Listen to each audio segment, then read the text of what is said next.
So I'm actually driving. I'm driving back to the house now, so I can get to my computer to kind of, if you guys have any comps you want to run or properties you want to look at, we can do that.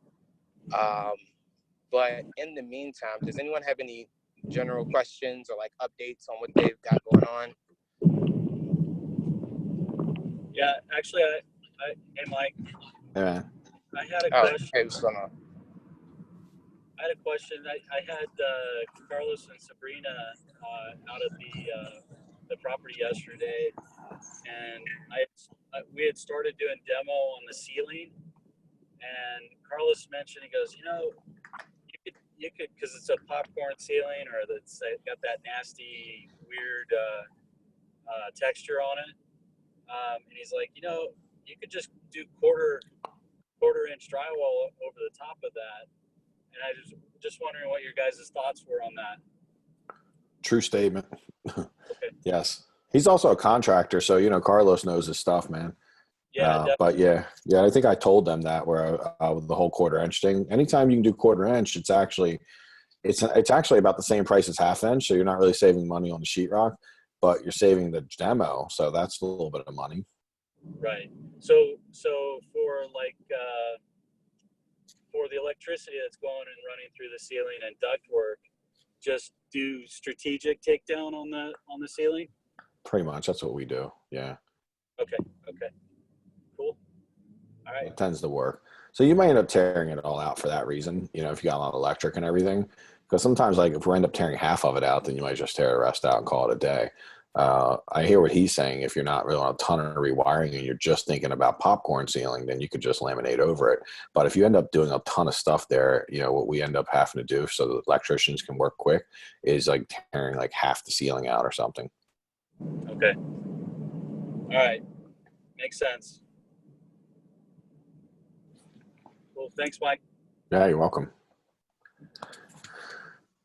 Cool. Hey, everyone. Don't see any videos of everyone. Everybody's kind of incognito today. Nice. I'm turning my video off, man. You guys make me like I'm just hanging out here. Glory's in with me, right? She's like, hey, I got my hair done today, so I'm on video. Good time to show off, right? Nice. I guess so. Exactly. You didn't spend that money for any reason. Hey, how are you? I'm good. That's awesome to hear. How's everything going? Did you ever talk to a lawyer?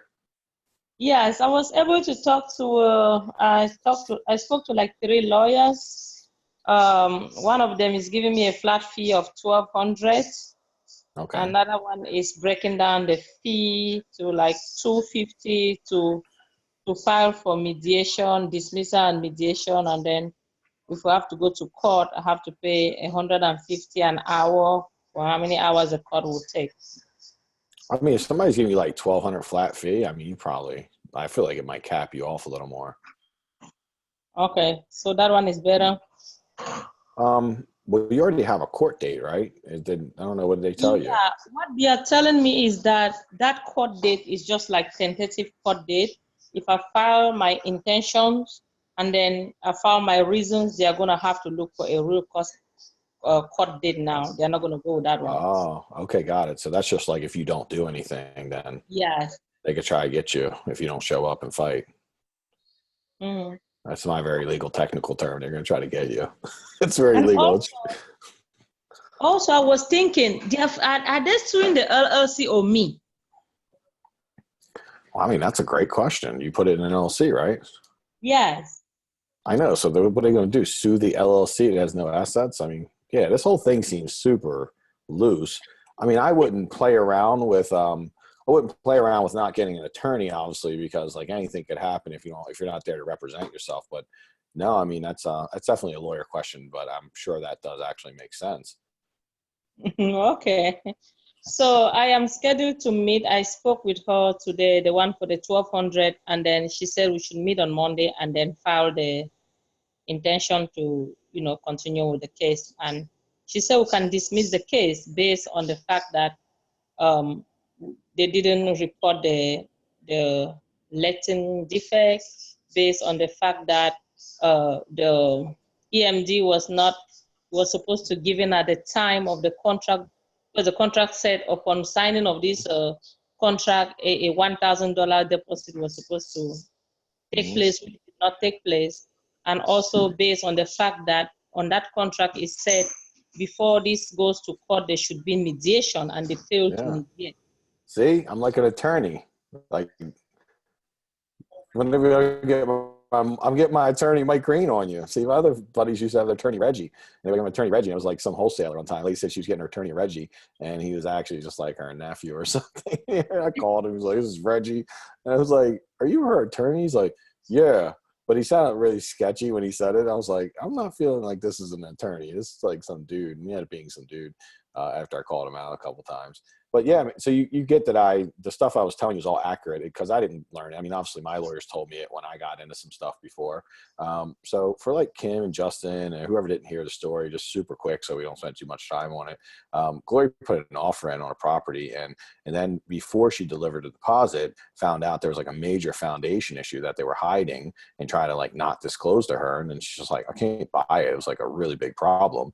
And, she asked for a discount. They didn't really want to give her enough discount. So she just never delivered the deposit. The crazy people came back later and said, well, I'm going to sue you because you didn't go to settlement and didn't buy my property. And our whole argument was mine and Glory's, and I guess the lawyer agreed with us, is that she never, when you don't, consideration is a big part of any contract. If you don't give consideration, it's actually, it's not met what's considered to be a legal binding contract. It's one of the big pieces. Sign, seal, deliver, right? You need a deposit, and that's deliver is the consideration. There needs to be the deposit and consideration. She never did that, so there's no deal. Also, they had a latent defect of a huge problem that they were trying to hide from her and not let her in the house. They agreed to let her in the house and see it before she ratified this contract. And when she seen it, she said no. That's the third piece. And I forgot what the fourth piece was. The third piece was, or that was the second piece. And then the third piece was they didn't go for mediation before going to court. Yes. And the realtor, in the realtor contract she signed, indicated that there has to be mediation first. And mediation is just a few $100 each, and something like this would never make it past mediation. And they just jumped past that. So they really just did everything wrong, essentially, right? And then obviously to even try to, they're crazy people to even try to do this. So I feel really comfortable. Obviously you have nothing here, but it's going to cost you some money, and that sucks. But I would look into seeing if there's any countersuing or anything you can do, since this is so, I mean, this is really done in bad faith. I mean, there's legitimately no case here. And when that's the case, they are often willing to reward countersuits because of, your legal fees. So that way you're not out of pocket. There's a shot for that. So, we'll see. Let us know how it goes. This is super rare. I can tell you in my life, I've never had anyone do this to me. I've been sued before just a few times, and those have been for like not waterproofing a basement properly, and it leaked a year later. Often it was dry when I had it, and it just leaked a year later because of a big storm. And then people said to me, well, you must have known about it. And obviously I didn't know about it. I would just fix it because it's just a lot easier for me to fix something than it is to like try to hide it. It doesn't do me any favors. Often it ends up destroying my stuff, but usually when I don't know about it. But I did win. I've been in 5 lawsuits in my life. I won all 5, but you kind of lose either way. So I never like being in lawsuits, right? And my mission is to never be in one if possible. Because, it's one thing to have a little bit of, get what I call hate mail, get a lawyer to write a letter for you. That's a little bit of the puffing and what you might have to do to try to get some people in line. But I never want to go to court because I think the lawyers won on all 5 cases that I actually didn't lose in court, but I lost like legitimately in life because my money and my time and my distraction of being in a Yeah.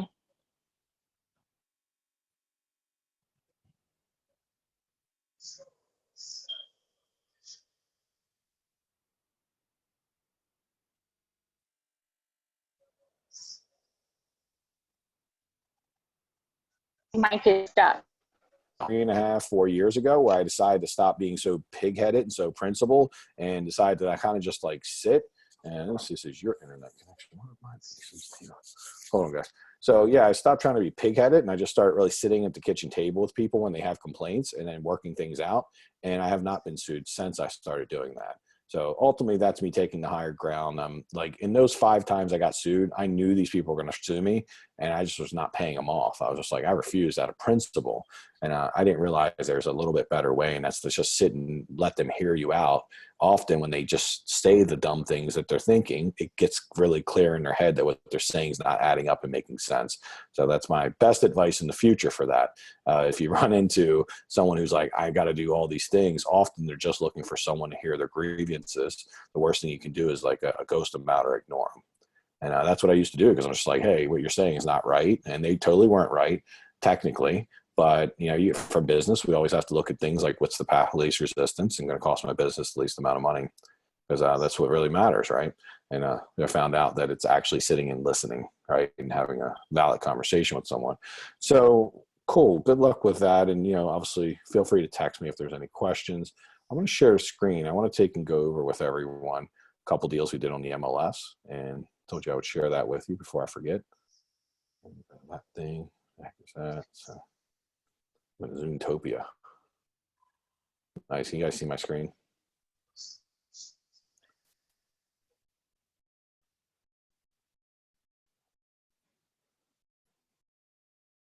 Okay. Awesome. So let me walk through, and feel free to ask questions as we're going through this. If I get too fast or I'm not clarifying anything enough, I want to talk a little bit about, let's see when we started this. I'm looking for the earliest date. I think 7/1 is when me and Delonte started it. And we got our last deal signed this Monday. And this Monday was 7/8. So it was 7 days. We did 7 or 8 days, roughly, we call it. I don't have to be that specific, but in about 7 to 8 days, me and him, we went over 25 properties together. We went on the MLS every day, sometimes twice a day. What I did when I went on the MLS is I would pull all the new listings for the day. So let me just back up one step. My first view, I went back 5 or 6 days so I could actually pull, or maybe even a week, and seen a bunch of stuff. So the first time I went through the MLS, it took a lot longer than the daily after, because I was looking at like the week before. So I was looking at 7 days of stuff. So that did take like an hour to do. That was like 150, 200. I don't know. It was like even 300 listings potentially.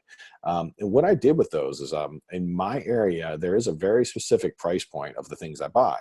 So as I pull things, I pulled for AA County, Baltimore City, and Baltimore County.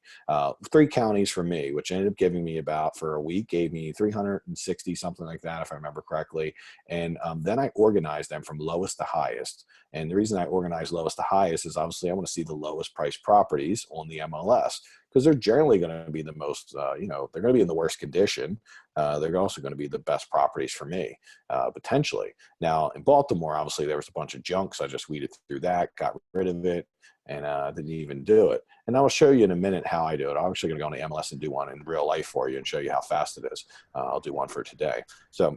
But what I did is I went through, did that every day. One day took an hour. Every day after that took somewhere between 8 to 15 minutes to do, because now I'm only looking at, from the day before to now, I'm looking at 24 hours. That's it. I'm not looking at 7 days worth of new properties. I'm looking at 24 hours worth, which ended up being about 50 to 80 properties.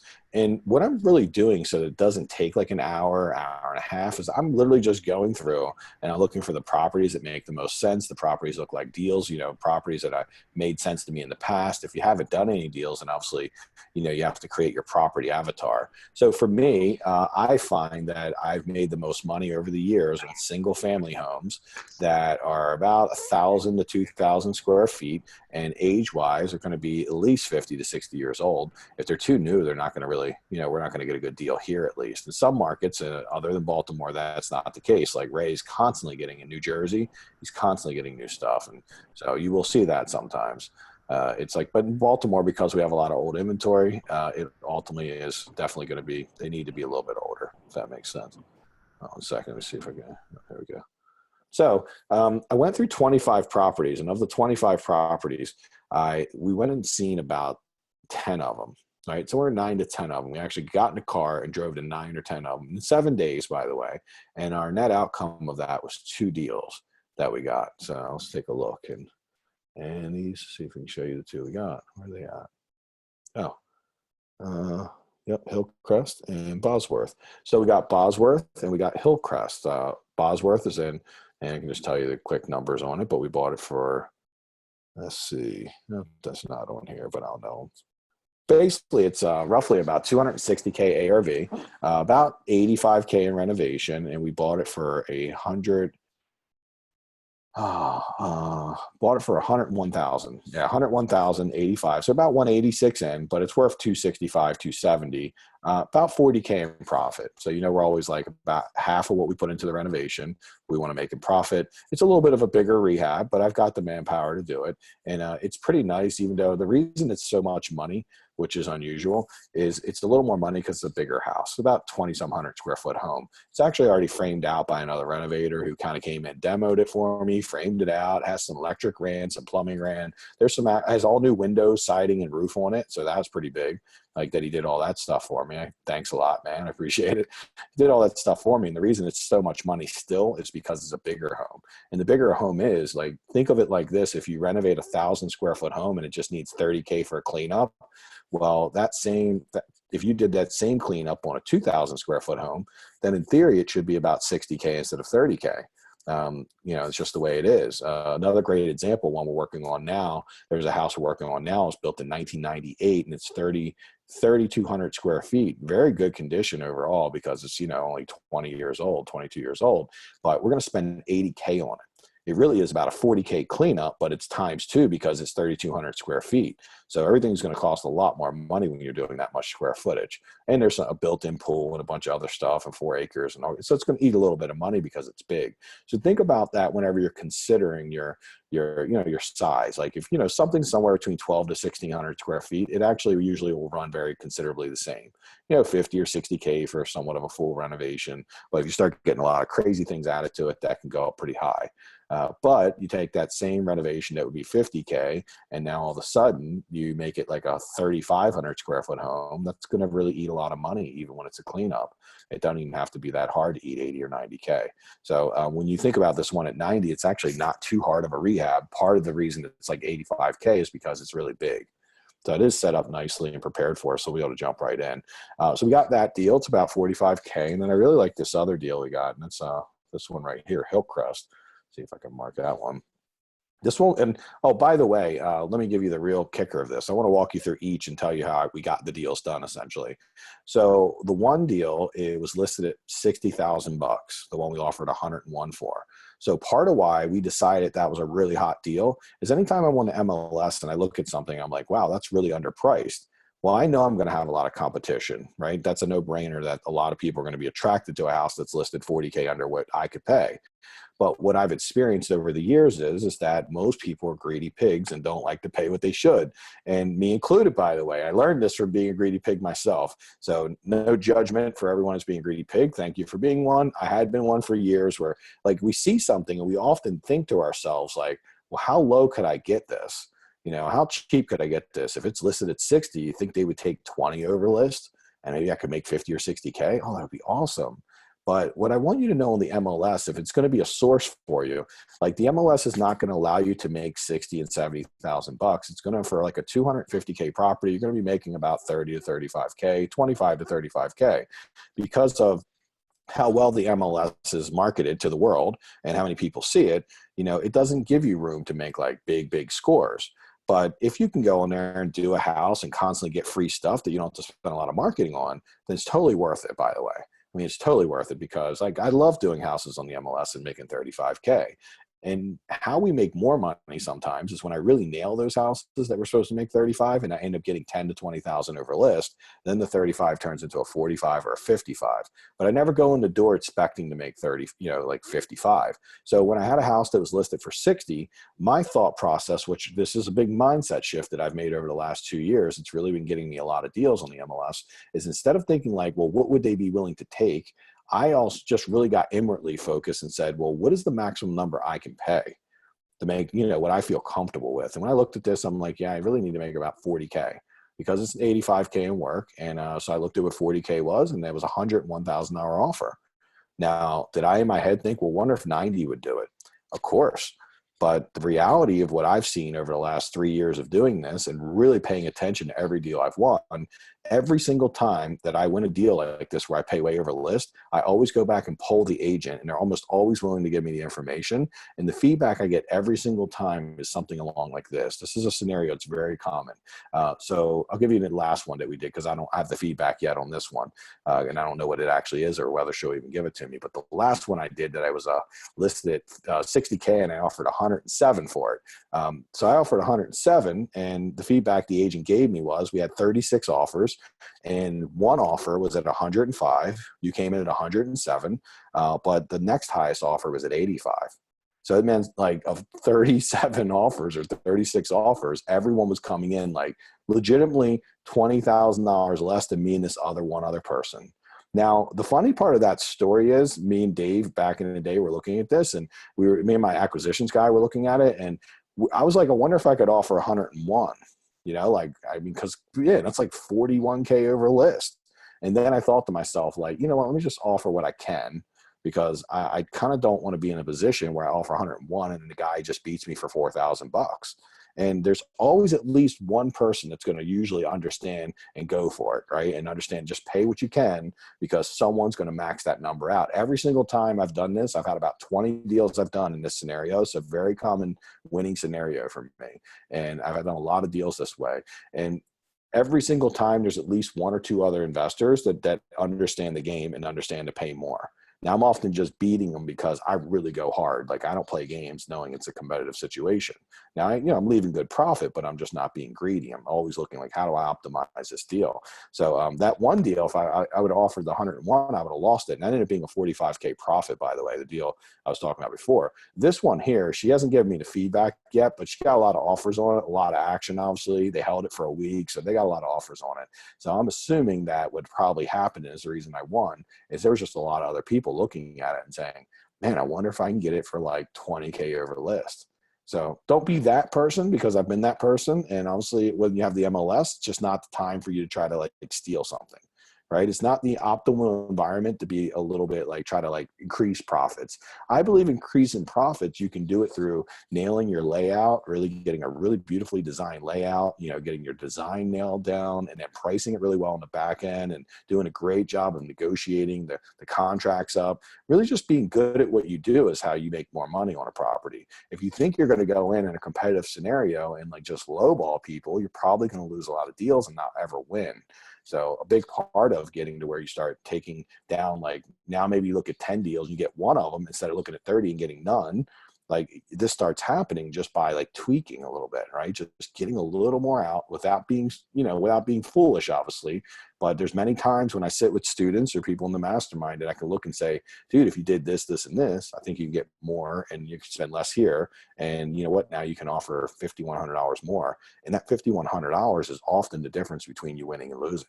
So it is all about like getting that detailed about it. So everyone's in the group, obviously I'll do that with you. And that's what we're here for, is to really nail down your pricing and everything so we can get your offers to be really, really competitive, because we're in a competitive environment. So when you have a lot of confidence around your offer and you understand your comps and you understand your numbers, it's easier to be competitive. The number one reason people aren't competitive is because they don't know. So they tend to like want to almost mentally put fluff in. Like, well, I'm not sure, so let me just offer 10K less to be safe. And that's not where we want to be. That 10K less tends to make you lose. So in this scenario, the reason I won is because I offered 41K over and I didn't leave anything on the table. Like legitimately, she came back and asked us for highest and best. And me and Delonte looked at it and said, tell her it's still 101. Like I couldn't have went to 102 because that's how hard I went, right? I went really best foot forward, right? That's the concept we want to practice on MLS. And I would suggest that probably with a wholesale deal too, because we know those wholesale deals tend to be very competitive. So we're not ever looking to see if we can like rob somebody. And I'm not saying that out of like being a nice guy. I'm saying it out of just like game theory. We just won't win in competitive situations. Now, if you send a letter and you're like the only person they're talking to, you might have a safe environment for you to take a shot to get it a little bit cheaper if you want. There's always that opportunity, but you have to assess the situation you're in and the risk of making a lower offer. So in the MLS, the risk you run into of making a lower offer is that no one's going to talk to you. So like for me, if I get a bunch of offers on a house and one person's 20K less than everyone else or 10K less than everyone else, I don't even call them back. Because I got to call so many people. I only call the top 2 or 3 people. So what do we want to be? If possible, we want to be the top 2 or 3 if we can be. Now there's going to be times where we make our best offer, we do our absolute best, and we're like 20K under, and that's just the way it is. But I will tell you though, that's slower money usually. So we did get this offer in really quickly, and you know, we got really good positioning with the agent. Essentially, the agent was very, very open to giving us whatever information she was willing to give, which was very little, by the way, but she was giving us some clues just by the way she was acting. And she wasn't really talking to anyone else like she was us, because Delonte and I got in with her early. And most of the time we get in with them early, they're willing to write for us and give us really good information, like really help us get the deal. And that's what we want. We want someone guiding us on how to win. Think about it this way. The agent who's listing the property has the playbook on how to win that deal. And if they're representing you and the other person, meaning not that they're representing you like getting comps and doing all that, but if they can get a commission, like say if Kim wins, they get a double commission. Well, guess what? At some level psychologically, they're going to want Kim to win, right? They want you to win more often.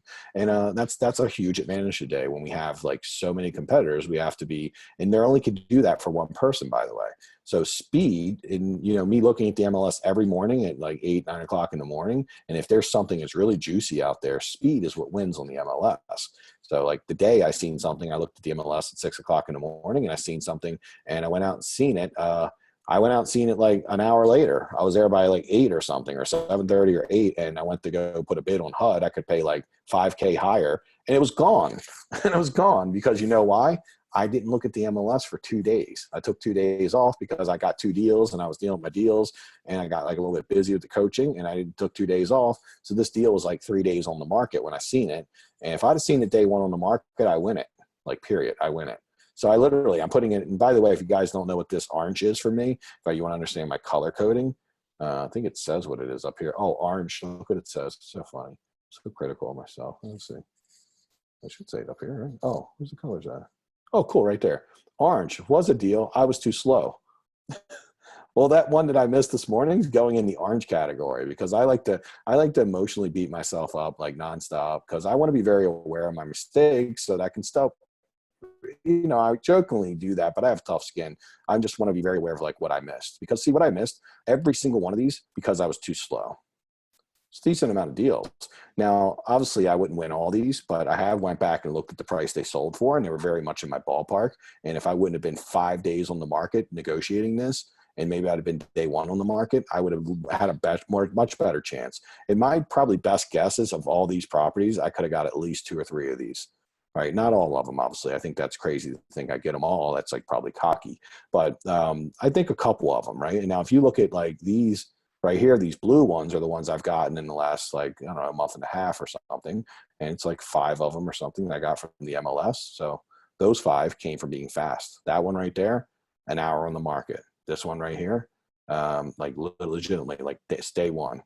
Bosworth, that was day 1 for sure. Parkmont, I had to offer in like sitting and waiting in my queue the day before it was ready to come out. It was a HUD offer, and it had like that period where you have to wait. And I literally hit the button like the night at 12:01. So I was like 1 minute on the market for me. So that's how I won that, by the way. And Hillcrest, I seen it at 12 o'clock on Saturday, like this last Saturday. And Delonte called out on the phone. I was in Ocean City, Maryland. He's like, no, I'll go see it. And he was out there by 1:30. We had the offer in, had the agent agreeing to write for us, and had the offer in by 2:30. And we had the signed agreement by like 10 in the morning, Sunday morning.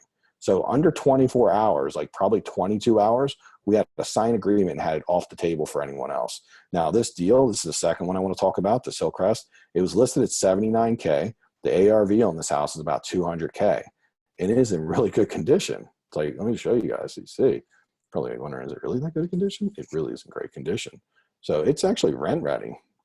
Now, if I'm going to rehab it, I'll probably put 35 into it, maybe even 40, but I end up paying 10K over list, just so you guys know. Because do I want to mess around and try to get it? No, I wanted to make an offer so good that I could go to the seller and say, look, I'm making 10K over list. I can settle in 3 weeks. I'm all cash. However, I need an answer quickly. And I asked the agent, could he get that done for me? And he's like, yeah, if you can offer 10K over list, I think I can get that done for you. And he did. He went and got it done. He convinced the investor who was selling it to make a quick decision before anybody else came in. What I told the Delonte when I seen this is I was like, based on this scenario, they can make a quick decision. We're offering 10K over list. The place is in great shape. I know the area really well.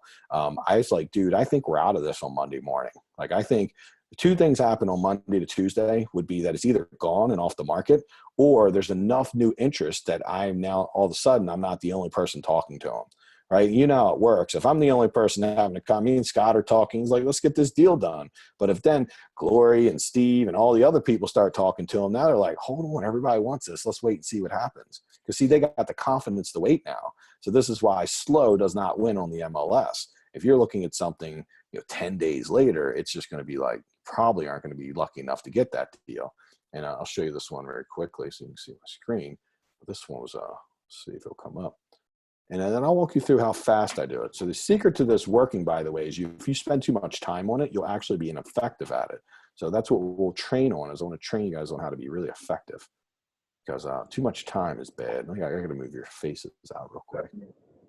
Hey, Mike, quick question. Sure. So is the HUD process the same as, what's it called, Fannie Mac, the FMFL? No, it's not the same. The HUD is the only one. It's like, it's similar, but it's not the same. What's really cool about HUD is you bid online and you just hit like a button and the offer goes in. And okay. The Fannie Mac, if you mean, is it the same? Like it might have wait periods and stuff. Yeah, it might be that way. Yeah, that's what I meant. Okay. Yes, it is the same that way. But what I love about HUD is it's an automated system that can be manipulated if you know what you're doing. So that's part of what I teach you here. If you're making those offers, speed is what wins. If you're slow, you lose. I mean, literally, if I see something that so I know that HUD, if I make them a full price offer and they don't have a bunch of other offers, they'll accept my offer within 24 hours. That's really awesome with the bank if you think about it, because like legitimately the bank usually sometimes likes to just hold stuff for 2 weeks and like figure it out. Let's see what's going on here. Huh. I see something better than that. Where's Zillow at?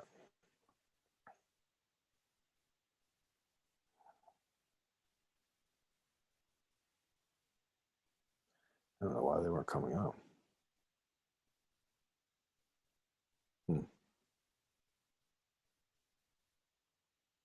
Great. Oh, here we go. So let's take a look at this property. I just want to kind of show it to you, like the cleanliness of it. Well, I mean, I guess I didn't consider that it's crooked. It is leaning, so you can't roll a ball in it. But, if you want to snowboard through it, it's great. I think it's just a crooked picture, potentially. So it's overall, like, extremely clean. You can see, like, I mean, look, as a rental, I could keep it just like this. It was very well kept inside. You can see, like, I could keep that the same way. As a flip, I'd have to get rid of that kitchen, move it, make it bigger, all the normal stuff I do. And that'd be about 35 or 40. Even the carpet, it's like pink, but it's like vacuumed and cleaned. Like it's literally doesn't have stains on it. The paint's like clean. Look how clean this is. This is the freaking basement. I mean, it's paneling, but look how clean it is. It's very clean in this house. They only got a couple pictures. Whatever. Nice square backyard. Beautiful. Look, there you go. That's the winner. I don't know about those. They need some Miracle Grow. They're in a little rough shape. You can see all the doors work. Everything in the house, like the tile, doors work. See if they can let us see some other stuff. Like, look at the bathroom. Obviously, we know this isn't rehabbed, but like, seriously, it's in really good condition. Like, if I could rent this house the way it sits, I mean, look, the walls are painted. I mean, I could rent this, and I think they go for about $1,500-$1,600 a month for this. So I'm considering keeping it as a rental, actually. I got the wood toilet. That's real oak. Come on. There you got the cleaning supplies there, too, and some toilet paper, But so it's outdated, but you can see also it has HVAC in it. See, it has like nice HVAC. The HVAC system looks pretty nice. The roof looks pretty nice. The windows are vinyl. There's our bathroom. I mean, this is almost coming back in style, honestly. Like we're real close. Like a couple more years, this is going to be a thing again. We're very close to like hitting the full circle. But it's not bad, right? I mean, can you see where I'm coming from with this being like overly like very kind of clean? Like someone cared about this property. So, yeah, I mean, I'm actually, look, you can see the vacuum marks in the carpet.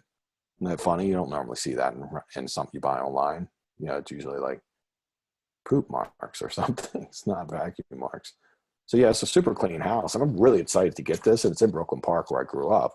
So it literally is like right where I grew up. So I know the area very well. I was just like, get on it, man. Because I was like, Monday, it's gone. Right? You guys see where I'm coming from with this?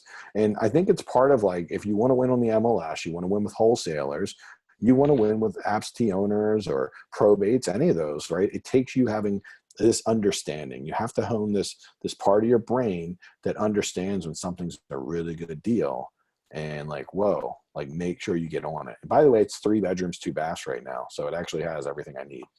Like legitimately, I don't have to add a bath, nothing. So you guys get what I'm saying on that? So if you're looking at deals and you feel like they're not clear to you, then educating yourself and working with me and getting really clear on the comps and the numbers so you can quickly assess it and then make a decision, so that you can put all your focus on the really important ones. That's the key. So, okay, we don't need to see any more pics. You guys got it. Like, yeah, it's pretty nice. Pretty pumped up about that one. Pumped up about both of them, but that one's actually not a lot of work. Probably do that in like 3-4 weeks. Hey, Mike, so question? what did you comp this at? How much did you comp it for? 200. Could be higher, but it's 200. It's like pretty conservative. I mean, there's comps like legitimately right on the street at 209. 3 beds, 2 baths. I don't even think the basement was finished on the comp, like 209. Because it's, you know, I'm always like, mostly I could be on the conservative side because the price allowed me to be on the conservative side.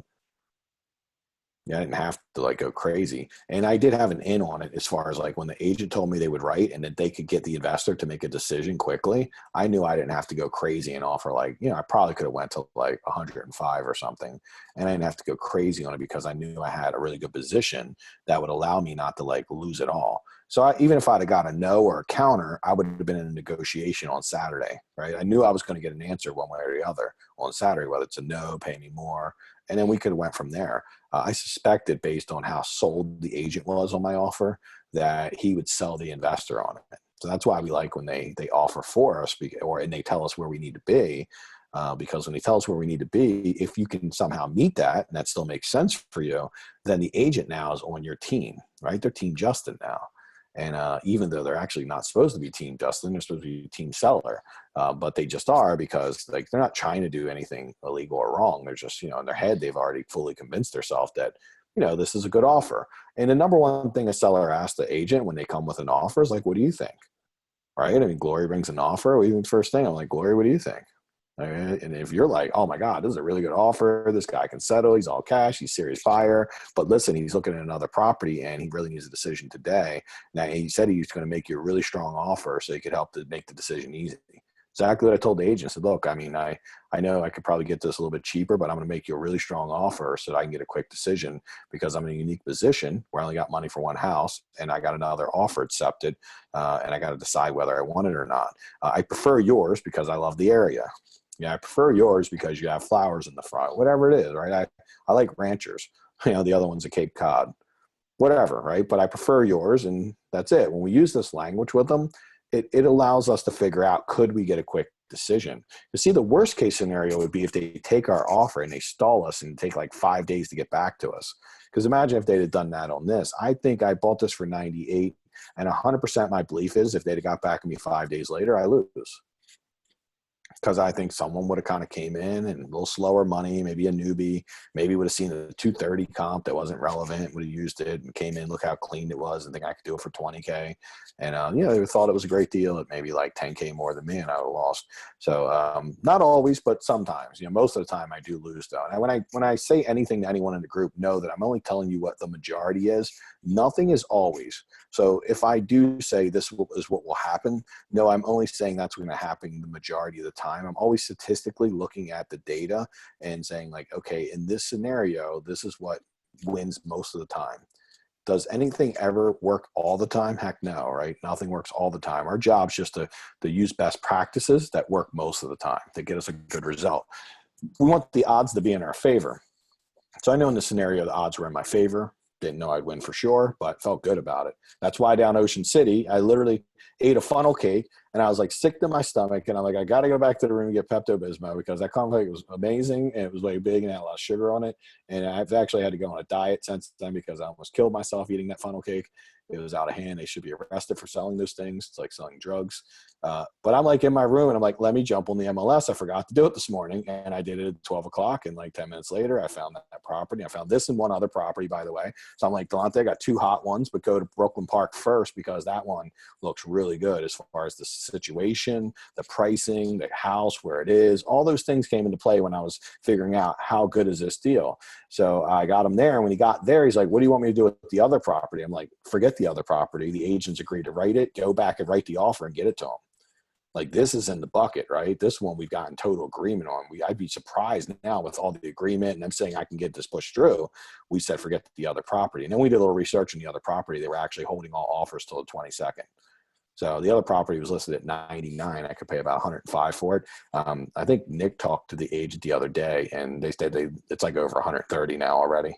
So you need to be over 130. So yeah, the deal, when they hold it forever, like, see, is that a great example? It was at 99,000. I could have paid $5K over list. If I could have got an answer in day 1, I would have probably gotten it. Day 2 or 3, maybe even would have gotten it. But now we're about day 8 or 9 and it's already over 130. So you can see how like slow it is. I mean, how slow, when slow people come out, they pay more. So even actually when I heard 22nd, I was like, dude, we could look at it, but I have a feeling like it'll just be a waste of our time. Because, you know, that was a long time, like, you know, get back to me in like 3 weeks. That's a long time to hold contracts. So that person's smart. I think every bank should do this, but I'm glad every bank doesn't do this. And nor will they ever. You know, we always wonder, like, well, what if everyone starts to follow the best practices? They never will, because they all have their different reasons they do things. Not everyone's going to ever be great at all this stuff. So breaking down the math of all this is it ended up being 25 deals. We went and seen 10 of them. We got 2.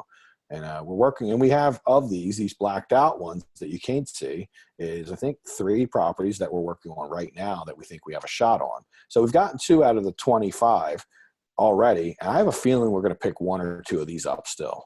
So it could end up being 3 or 4 properties even, but if it's just 2, I'm happy with that. Those numbers make sense to me to be able to, and remember, I only went and seen. So would you go see 5 properties and be able to get 1? Like, that's really good numbers. That's the kind of numbers you should be very committed to.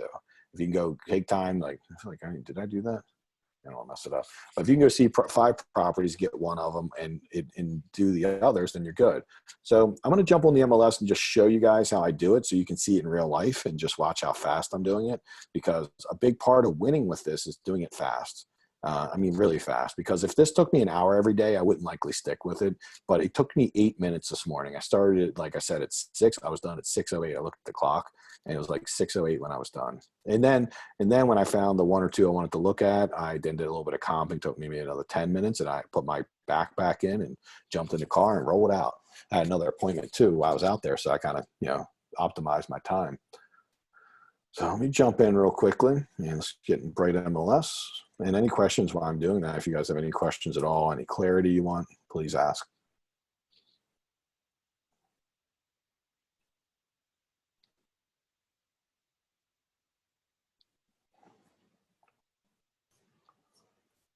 And even if you're in, like, you know, Kim's in Washington. Hey, everybody, welcome Kim if she's still on. I think she is. But welcome Kim. She's new to the group. She's from Washington State. And I have a bunch of students who are not in Baltimore. And sometimes the MLS might not work in Washington State. But the moral of this lesson is not about the MLS. It really is about how to work deals in a very effective way so that whatever we find your source is, that's going to be your top source. You got to be fast, efficient, and be able to analyze the deal quickly. So some people, like Ray, found MLS. He's getting crushing new homes in New Jersey. Michael Chow, he's in Canada, and for him, he's using PPC. I have like people in like PA. Seems like, you know, probates and mailers are working better, and their MLS for whatever weird reason is just kind of like non-existent. Michael Chow's is non-existent because he's in Canada, and I didn't know this, but nobody in Canada actually gets foreclosed on. Hey, really Mike. Nice.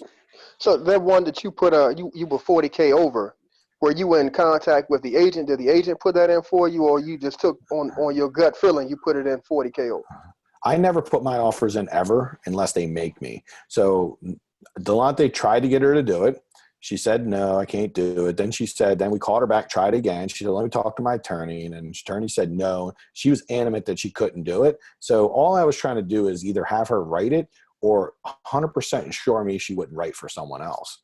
Because you see, not all the times will an agent write for you. And then I asked her, like, do you have anybody in your office? She's like, no, I'm like a one-person show. I have my own brokerage, and it's just me. And I was like, you have anybody you can recommend? And she's like, nope. And she just wouldn't give us anything. We asked her like multiple times. So I was 100% sure she wouldn't do that and give an advantage to anyone else. So at least I didn't get the advantage, but no one else had it either. So you see how that makes sense? As long as either I get it or someone else doesn't have it is the key. Once someone else has it, it puts you at a pretty big disadvantage, obviously. Okay. So yeah, she wouldn't write it, which is pretty rare. I have to tell you, most of the time I can get people to write it, but she was super like by the book, right? She was like totally like, you know, right by the book. She wasn't doing anything. But when she was that by the book, I figure, okay, well, she'll be that by the book with everyone else. So like she doesn't represent a advantage for me or anyone else, which is awesome. So now we're kind of playing the game fairly. You know what's unfair is if I offer 101 and then she's working with someone and she's like, look, you gotta be at 102. And then I look and see I lost it for $1,000. That I'd be upset about. Yeah. And I've had that happen, by the way. When I used to put all my own offers in, that was a common occurrence. This is why I don't put my own offers in anymore. And a big part of winning in the group, I want to be really clear for anyone who's not heard this 10 times. Do not put your own offers in, even if you can. Like this isn't a, oh, I want to get the commission. What you want is the 30 to 40K profit. We don't care about a couple of K in commission. You're going to save the commission on the back end by listing it yourself. And you're going to give up the commission on the front end at all costs to gain any advantage that you can gain. Because you're not doing this to get commissions. We're doing this to get deals. So if you decide to put it in yourself so you can collect a $2,500 commission and you never win because of it, well, you're collecting like, you know, 100% of nothing, right? And you're also losing the bigger opportunity. You're losing the battle in the war, to be honest. You're losing it all. So I give up. I passionately fight people to give them a commission. They're almost like, what's wrong with you? Like, why are you trying to give me this commission? I had one person say, dude, I'm sketched out right now. Like, I've never had anybody so passionately try to give me the commission. Like, what's the deal? What's the catch? I'm like, there's no catch, man. I said, look, I have a license, but I do not even know how to write the paperwork. I would totally like just end up being a big issue. If I wrote this, you'd probably be angry at me because everything you'd be asking me to fix 50 things. And I've always found it to be best if you write a contract and I know you're going to write it just the way you want it. And you're going to be happy, and it's not going to make my devalue my offer. And I don't even know how to collect a commission. I've never gotten a commission before. And that's kind of true. I've only collected a few in my life. I don't, because, you know, maybe I've listed a few properties for students, but I have time knowing where the checks go. So it's pretty true because I'm passionate about getting other people to write for me, only because I know that it gains an advantage for me. That's it. And it saves me some paperwork, which I'm pretty allergic to also. I hate paperwork, but more importantly, you see, it's a bigger picture thinking. We have to make sure we're thinking that way. So for me, I'm doing Anne Arundel County. If you guys have one county, you just put in the county you're working in. Now this county is pretty wide running. So I'm actually putting a pretty wide radius here. The reason I do a bigger radius versus smaller is I want to give myself enough sample size. If you're like, let me put in a zip code, you're probably not going to get enough to look through on the MLS. You might look at it every day and like have nothing. I kind of want to look at stuff. And I know for most people, if you find a really good deal, you're likely going to be no problem to go and look, you know, and if you have to drive a half hour to do a really good deal, it's totally worth doing that. So I always start list date one day back, unless it's my first time I've done it. And so now I'm just going to go, you know, from yesterday to today. And it's really simple. You can say I got 280 matches from yesterday to today. So that's kind of crazy. Did I do that right? 3 counties. I guess that makes sense. That's a lot, right? But watch how fast we can get through these, because what I'm going to do is I'm not going to. So first of all, do I need to look at that one? Like, who thinks that one would be a good one to look at? What if it's worth $5 million? Never know. Now, did I look at it out of curiosity? Yes. But I shouldn't have. The first time I seen it, I looked at it because I was like, man, what does $2.5 million looks like? I was just curious, but it was a waste of my time, just so you know. I was totally wasting time.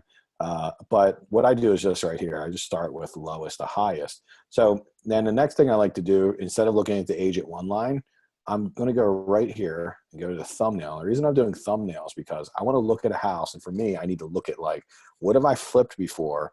And for me, like I told you, it's that single family house, split 4-year rancher, 1,000 to 2,000 square feet, 50, 60, up to 50 to 100 years old, you know, old enough to be in bad shape. So when I'm looking and I see like a condo, like that's super quick, don't care. Like row home for 5,000, don't care. That's the hood. That's real bad.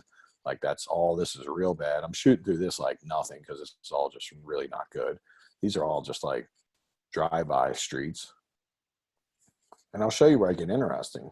And let's see, like now you can see I'm pumping through this, don't care. 70K, Shamrock, you start, when you do this every day, you start knowing the values. So your first 10 times you do it, you'll start seeing a lot of these same streets and stuff, and you'll start knowing the values. And so you might have to comp, you might have to spend a little more time your first week or two. But once you do it every day for like, I don't know, 14 days to 30 days, you can start saying, oh, Shamrock, that's only worth like 120. So 70K is not very good. Yeah, it's not enough spread. We want to make sure that we're looking for stuff that's priced really well, where there's a big spread. I got Mary Avenue, but is that a row home? Oh, no, it's not a row home. And guess what? That is actually a new listing I didn't see this morning. So I'm going to click that one. Come back later, just in case. 30th Street, and unless I missed, that's a row home, so I don't care about that. Not that I hate row homes, but I'm not, like a lot of Baltimore row homes are kind of wild. Like most of these are only worth like 100K, by the way. Montgomery Street, Baltimore, detached rancher, 105. So most of my ARVs are going to be like 200 to 250. So like that's a good number, right? That's solid. I want to look at this. Same thing here, Carter Avenue, 110. That looks good. How about this one? Holy crap! I'm glad I looked at this with you guys. These were not here this morning. It's like two of them that I just knew ones that were not here. Awesome. I mean, one of my students, Matt, who I think probably crushed it for a while with me, like he did this twice a day, do it morning and afternoon. But same thing, he would definitely only spend about 10 minutes each time. So it was like super quick, on and off, not going to get crazy about it. Orlando Avenue, 149. So I happen to know like a 980 square foot house is only going to sell for about 220. It's only 70K in spread. We generally need about, probably at least 50K in work. That puts you at 200. So 200 into 220 doesn't work. We need spread to make money with all the hard money costs. So I also happen to know these areas, like 150 is not going to work. So I start getting less interested for me, because where am I buying most of my properties? Between like 60 and like 130. That's where most of my properties price are. You want to understand what it is for you. And when you start understanding your range, like it doesn't mean don't look at things outside your range. I'm just giving less preference to it. So you can see I'm looking through here. I see Orlando. I'm like, okay, that's a little high. I'm just looking. What I'm looking for now at 150 would be something that would have more of a 300K ARV. And I happen to know these are all like low twos, right? They're not 300 yet. Obviously, this one's not, I don't know. That's probably all it's worth. That's probably a rehab. So you can see these row homes are only worth like 150. Same thing. It's like 200 on that one. Fixed up. None of these look good. Let's see if we can see anything that looks really good. Now we're getting to like 170. I usually stop around like 175, 200, because there's very little I buy in that price point, for me at least. Now, if you're like Scott and he's in Montgomery County, obviously he might buy a lot. Now, he might be like 100 to 250 even, just because, he's, that would work for him. I know he could easily find a 250 deal that he could put 80 into and sell it for 450 or 500. That's very real where he is. Where I'm at, that's a little bit on the high end. And it's not as good, so I would leave that alone probably. Just for I don't want to be on the super high end of any market. Glen Burnie. Let's see. Everything, like we're pretty much out now. Okay, so what I'm going to do from here, let me show you. Then, by the way, how long did that take? Anybody counting how long that took? Let's see. Move this up. We're going to hit refine. We're going to hit narrow. Whoops. Oh, great. Thanks. Going to hit narrow. We got 4 properties to look at. So now what I'm doing is I'm going to take and look into these deeper. I'm not totally done yet, so let me look in these deeper. I just want to look in deeper to see if I'm missing anything. Now this says Mary Avenue 21206 and it says Colonial. Is this a single family or is this a row home? Oh, semi-detached. All right, so maybe this one's not as good as I thought. I thought it was a single family. Looked at it quick. Something slipped by. That's why we do the deeper look. With that being said, now I'm looking at it though, this ain't a bad house. I mean, this don't seem like it needs a ton of work. It's like almost perfect. It needs radiators and stuff, but I probably think maybe 40 to 45K to get this really high end. So, depending on what it sells for, if it sells for like 160, it could end up being like a reasonably decent deal. We could be in the ballpark because I probably could renovate it for 40. I don't know. So I'm going to keep it on the list. I'm going to deprioritize it a little bit. Because see, when I look, I might decide today, and this is what you'll have to decide for yourself depending on your time. I might decide today my schedule's busy, I got a lot of calls, a lot of stuff. I can only look at one. If I can only look at one, I'm going to pick the best one of these 4. I'm going to save the search. I'm going to come back to the other 3 tomorrow, tonight, whenever I'm free again, but I'm not going to get rid of them. I just have to pick one that I can actually follow through with. And by the way, it's almost a good practice to do that every day, because ultimately, if you got 4 houses, there's one that always is better than the rest. I mean, that's just right. There has to be one better. That's our job, to figure out which one is the best one. But based on the numbers, this is 1,700 square foot, 4.3. Actually, it's a pretty nice house now I'm looking at it. I think this actually might be worth more, and I think this could be a reasonably good deal. So I'm going to save that one. And now let's go back to our little thing. Look here. This is Montgomery Street, H. Let's see what this is. So one thing we did not see really quick, when 3.1, it's only 800 square feet. It's kind of small. I don't even know what H it means and all that. That's what that even means. So little tiny house, not bad shape though. And when my stuff is not bad shape, that's actually not all. Sheetrock can be saved, windows can be saved, the outside. I feel like that's not that outside. Hold on, something weird going on. That's like some random other house. Okay, I'm pretty sure that's our house because that one looks too nice. Might be a neighbor. Maybe they're showing us a neighborhood. No, that's the one on the front of the freaking listing. That's weird. Huh. Catonsville Manor. Oh, crap. This is a really good deal, potentially. 105. These go for like 240, 230. So see 105, putting what, maybe like 45, or does it have a basement? Partially finished basement. So even though we're small above, we can actually fully use the basement. So that's cool. Yeah, my guess is this is over 200K. So I look at a house like this and I assume I could put 50, 60K into it. If I could sell it for 225, 230, that would make sense, right? That would be a pretty solid deal. And anytime I think I could pay somewhere around list, like really close to list, I put a lot of attention to it. When I really start to put hyper attention to something is when I'm like, dude, this is 260. I put 50K into this. Like I could probably pay like 125. So if I can pay more than list, then I'm like, I really like almost would be like, hey guys, I got to shut this call down and go. But I legitimately would get in my car after this at 6 o'clock at night and go see it. That's how the game's played.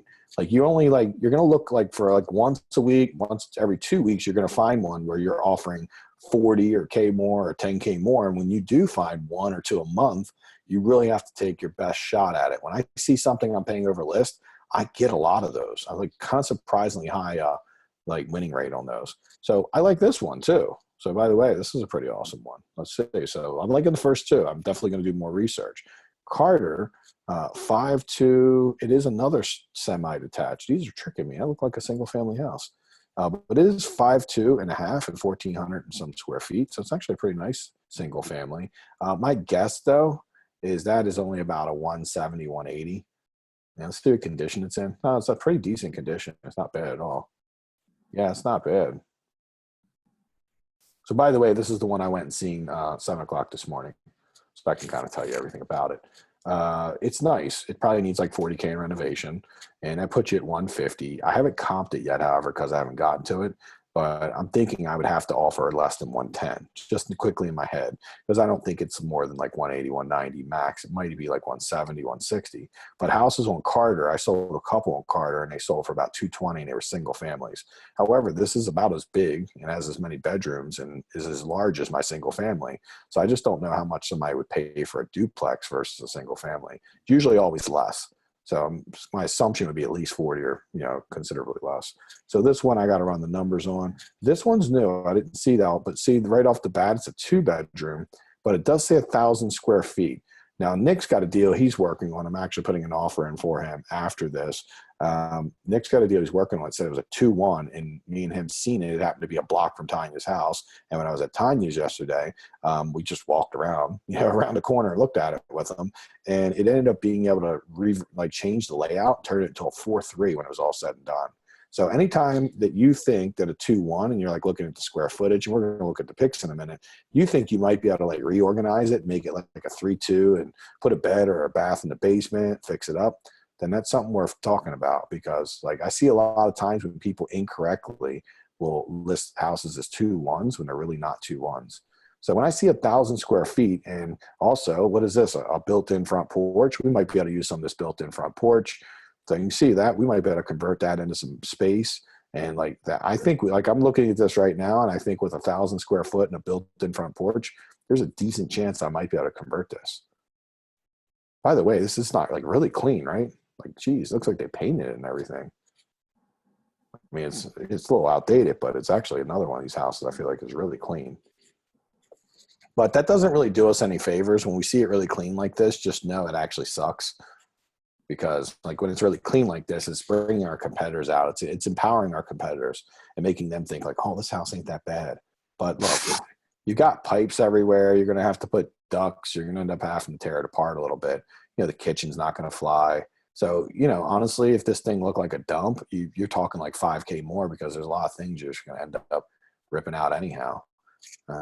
With that being said, looking at this house, I do have a sneaky suspicion that I might be able to squeeze a bedroom somewhere if I get in there and look at it. So I'm probably going to put some eyes on this. I feel like it was priced pretty well. Let's see where it was. Forgot. It's on my list, so it's probably decent. Oh, 119. That's a little on the high end. Yeah, that might be. I mean, honestly, with that, it's 1,000 square foot. Beachland's a really good area. Those probably 1,000 square foot. If we could turn it into a 3-2 and finish the basement and all that, you know, probably like 220, 230 maybe max. And with that being said, I don't know, we might be able to do all that for like 40K. So, you know, 160 into 220 is 40, 60K spread. Normally I need about 70K spread on my stuff. 70K ends up equaling like 35. Everybody's like, where's the other 35 go? It goes to settlement, hard money costs, holding fees, you know, second settlement, agent fees, all that. It ends up eating up some money. So we always got to know that. The deal analyzer will help you with that, obviously. So I like all these. Yeah, I mean, obviously I already put eyes on Carter, but like me and Delonte, I'm going to hit him up and be like, dude, we got to get out to see these. And we'll do a little more comping on them first before we go out. So now that I know I like them all, what I was looking for when I just went through these was to see if any of them slipped through that don't look good. Because now when I went through, I've highlighted all of them to keep them, but often I'll have like 4 or 5 and I get rid of like 2 or 3 and I only have like 1 or 2 left. This happened to be pretty decent. Actually, I could get rid of Carter since I already have that. What I do now, and you know, you could find a way to do this, but I'll actually just create a new save search and you'll see what I'm doing in my save searches. I just put my name in it since I looked at it, and I put the date. What is today's date? The 11th? Yep. Cool. Then I save it. And anytime I like, I can just go to my search and go to save searches over here and then just organize them correctly because they never organize. And you see 7-11. I did that on 7-10. I put the wrong date on it, and I realized it after I did it. And I was like, how do you change the date? And I realized like, I don't really need to change the date. I sat there for like quite a while trying to figure out how to change the date. It was kind of getting out of hand. So I was like, no, I don't need it. And you see I did 7-6, 7-5, see 7-3, 7-1. You can see my searches, and there is like a 1-day gap in here, but Delonte probably did those days. And but here's the gap that got me in trouble where I missed that deal on HUD. And that one sucked. Is the 6 to the 12, or 6 to the 10, 4 days. That right there is where I lost that deal in HUD. Totally would have won that deal. I was like out seeing it this morning, like, oh, this is good. I can make this work. And I went to go bid on HUD because I'm like, I'll totally accept it. And someone had already put it under contract. I was like, you effer. It's like, man, I hate when it's my fault. Like, I don't mind when other people win. I just hate when I'm the problem. Like, you know, sometimes I could have. So what do I learn from that? And the lesson you should take from it is that, and honestly, I just got 2 deals this weekend. So maybe I'll say I took my foot off the gas a little bit, and, you know, but I need 4 deals total. So I shouldn't be taking my foot off the gas. So I'm just being self-aware. When I look at myself like this, I'm not putting myself down. It really means almost nothing to me. But am I being aware of my activities and how to improve myself? Sure. I want to make sure that if I'm missing a deal here and there, I have to just tweak some things and keep getting more optimal. This is how I win so many deals, is that I constantly keep evaluating my own behavior, my process, my personality. You know, sometimes I'm slow. And what I can do is when I find myself being like, I'm a little busy, I'm not going to go look at that, then I can easily just go and get someone else to do it. You know, like you can find someone locally that if a really hot deal comes up and there's some reason you can't do it, like you find someone to go look at it for you. If you know, like for $20 or $25, often someone will be like, yeah, I'll make $25. And if it is really truly a hot deal that's priced really well, like it's worth spending $25 to get someone to see it. I wouldn't make that a habit if you're new because you want to put your eyes on it. But if there's something that's really time sensitive, like when I was down Ocean City, I didn't mind saying, hey, don't take a look at this and we get the deal, work it with me. I'll pay you a commission. Because I wasn't trying, I could do it myself, but like at some level, I got to make sure, you know, I'm actually doing it and getting it done in time. And I had already assessed that deal would not happen if I would have waited. So. All right, so that's kind of my breakdown. I wanted to give that to you today because we've had some success on the MLS. This is my process. I think this is a really helpful process. You can use this for wholesalers. I use the exact same process for wholesalers. Essentially, I just get, instead of going through the MLS every day, I figure out where all the wholesalers' websites are, different Facebook pages that I can weed through and look for new deals every day. And same thing when I'm looking at a wholesale deal, I look at a bunch of wholesale deals, just like you've seen I had 300 some properties. I picked 4 in 8 minutes. Took 8 minutes to go through those 300 properties and pick 4. Now, well, you should be slower than that to start with, but you still need to do it. Even if you're new, you have to train your mind to not be like, just set a time limit. Like, I can't take more than a half hour. To see everything over a half hour would be you just being curious. Like when I was looking at that $2 million property, that was me just wasting time. That was the equivalent of me being on Facebook, getting into a tunnel, watching ads and stuff or videos, like cat videos. It was super unproductive. Now, I'm not saying you can't do that sometimes, but when you get on the MLS and you're looking at like 100 properties, you have to be very purposeful that you aren't going to spend more than, say, 30 minutes on it, because you can't win if you allow it to suck you in and just completely like dominate it, it'll overwhelm you.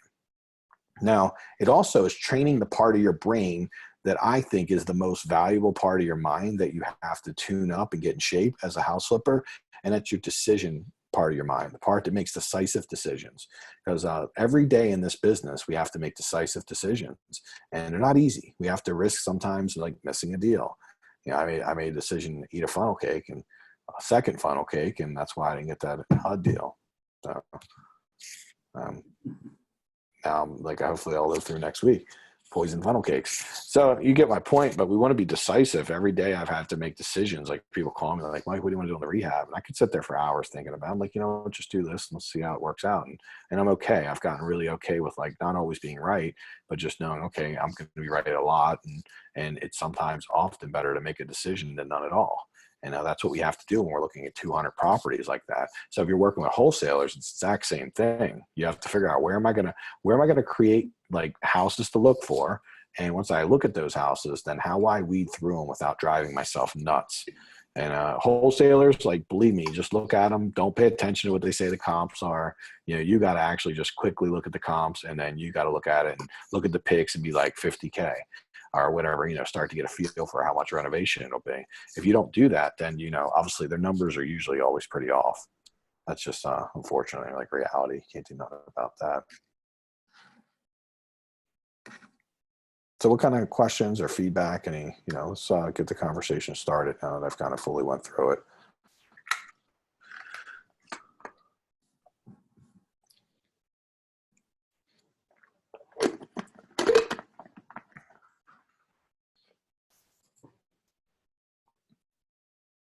I'm going to start unmuting people soon.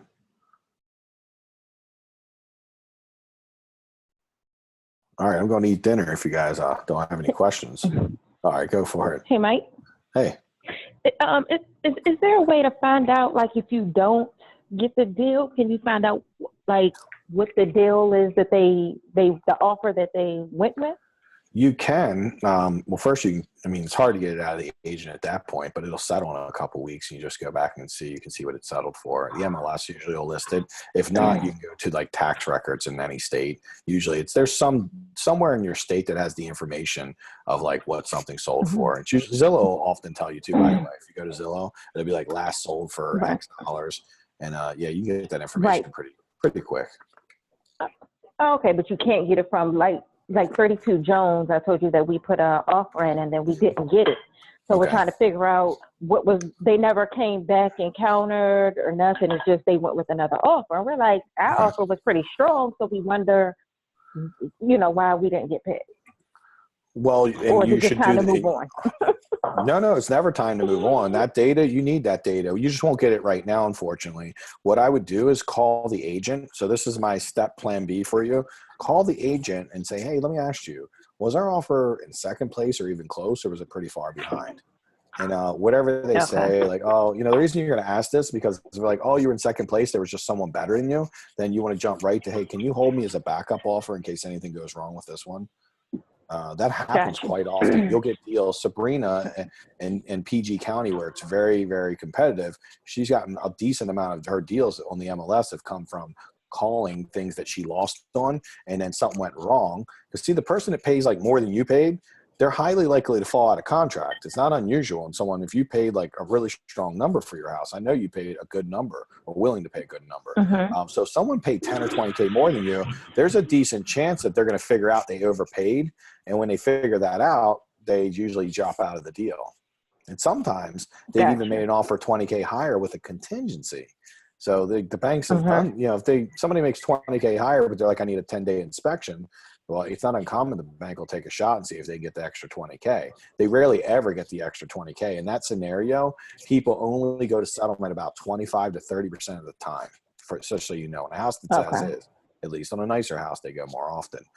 So your job now is to kind of see if you can get enough information to figure out where you even in the running. If you were in the running, then say, hey, do you mind two things? Do you mind holding me as a backup? And then second, do you know when the house is supposed to settle? Because I like to just check in with you, or just, you know, keep an eye on it in case it doesn't go through. And if they tell you when it's supposed to settle, then just go and put your phone and, you know, put it like a couple days after it settles, put it in your phone to go look up and see what it settled for. You might find out it didn't settle when it was supposed to. And then I'm going to make a call and say, hey, I noticed you didn't settle when you're supposed to. Is everything okay? Can I keep my, you know, can we resubmit my backup offer?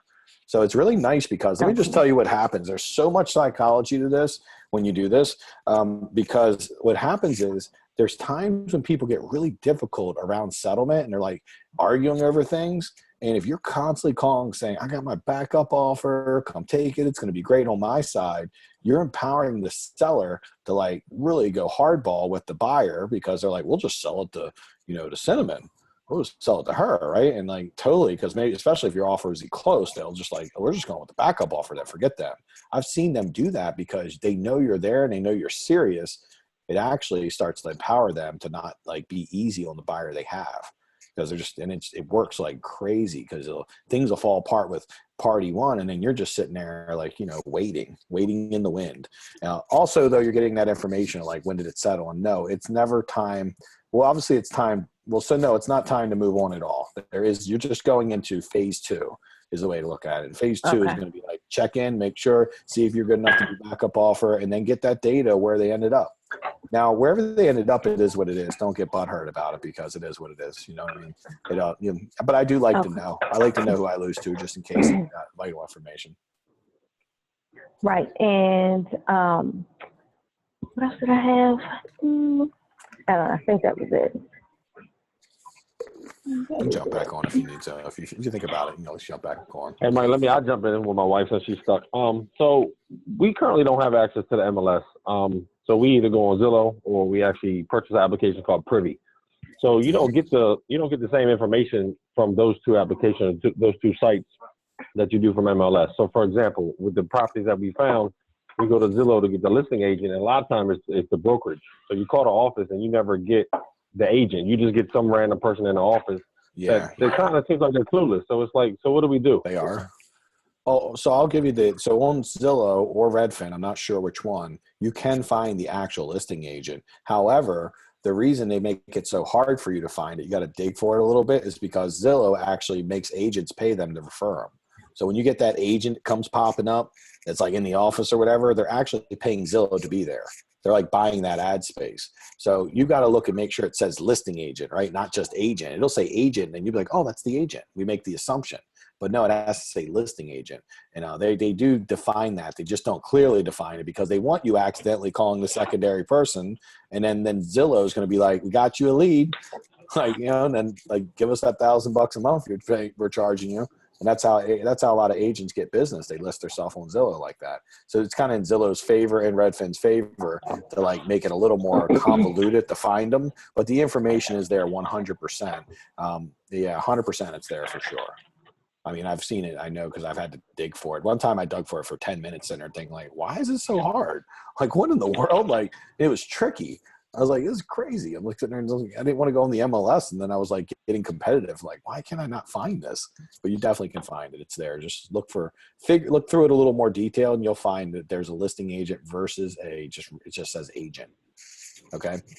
Okay. Cool. And I know that you say that you can close in 13 days.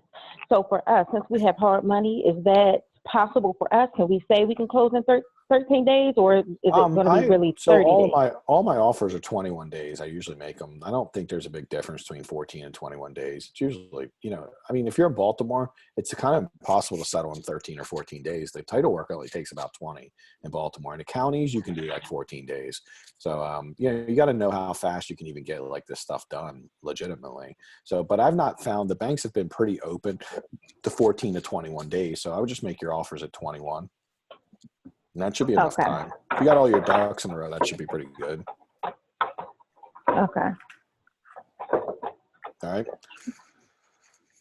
Hey, Mike, one more thing. So I did go to Zillow and for the one property we discussed, and it says listing agent, but it says Bob Lucido team. So of course, when we call, we get some random. So that's like a very specific scenario. Bob Lucido's got 40 or 50 agents under him. There's only like two agents in the state like that. So you're not going to run into that much. Okay.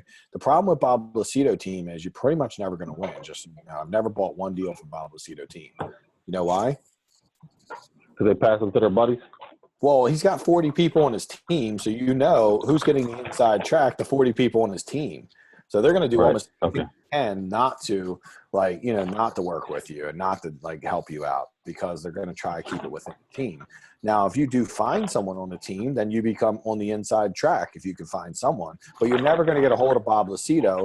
So your job is to see, does Bob Lucido have a co-listing agent, or just if you find someone that's helpless, then say, hey, put me with I usually like when you call, like, they're helpless, but you got to manage them. So here's the best way to go about it. Here's what I've done personally to make people's life easy. So when you put an offer in, they're going to ask you for proof of funds, or some kind of qualification, like your hard money qualification. So like I'm qualified for 150 if you're buying it for 150 or less. They're going to want you to have a check. So I take checks, and then I take photocopy checks, and I can literally just write Clearview settlements, and then I just leave the date blank, the amount, and I just put the date and amount, and then what properties it's for. And I just rip it up afterwards, because just a picture of a check, because they want a picture of deposit. I generally, $2,500 is pretty solid. Anywhere from like $2,000 to $5,000. You want it to be respectable. You don't want to put like a $500 deposit. Glory does a lot of thousands, and it's okay, but she's doing, because she's interacting with the agent a little bit more. So I think she's getting away with like smaller offers. So somewhere you could do 1,000, but preferably you want to do something that's respectable. It's like not going to be too cheap. It's going to make you look weak if you go like 500. So I just write that check, because it's really simple. So then when I make my offer, and I come to an agent, and they're like, yeah, I'll put the offer in for you. I'm like, great, let me send you over my terms. I have an email I've created, and that email says like, hey, it'll say something along like, hey, Glory, thanks for, writing the offer for me. I really appreciate it.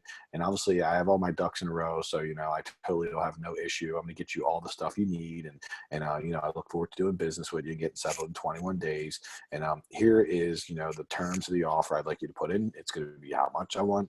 Here's how long I'm going to settle. Here's a settlement company. Here's my deposit. And also I've attached my pre-qualification, from my hard money lender. I've attached a photo of my $22,000 deposit written out to my title company. And I also attach my LLC docs.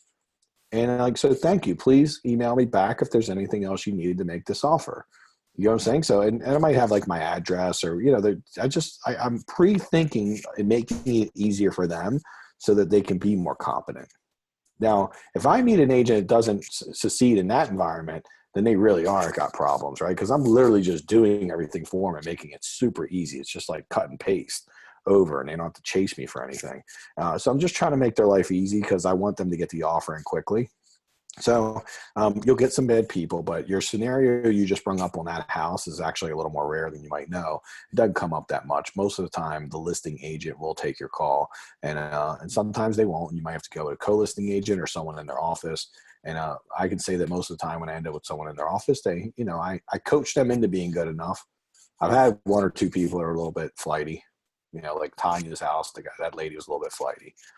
Like she just messed a lot of stuff up, but I was managing her, every day I'm like, hey, how's that going? What do we need to do with this? And, you got to stay on them. So, because remember, like we're not really, don't think about it like they're making a commission. They should be competent. Just think about, I only need them to do one thing. Are they willing to go talk to someone and figure out where we are? Can they go get me that information? They're willing to do that. I'm in. I don't care what they do from there. Okay, yeah, so we had actually another situation yesterday that was similar. So we found a property and it said it was managed by Daryl Kemp Associates. Mm-hmm. So again, we called the number. I feel like we got the reception lady. She had no clue what was going on.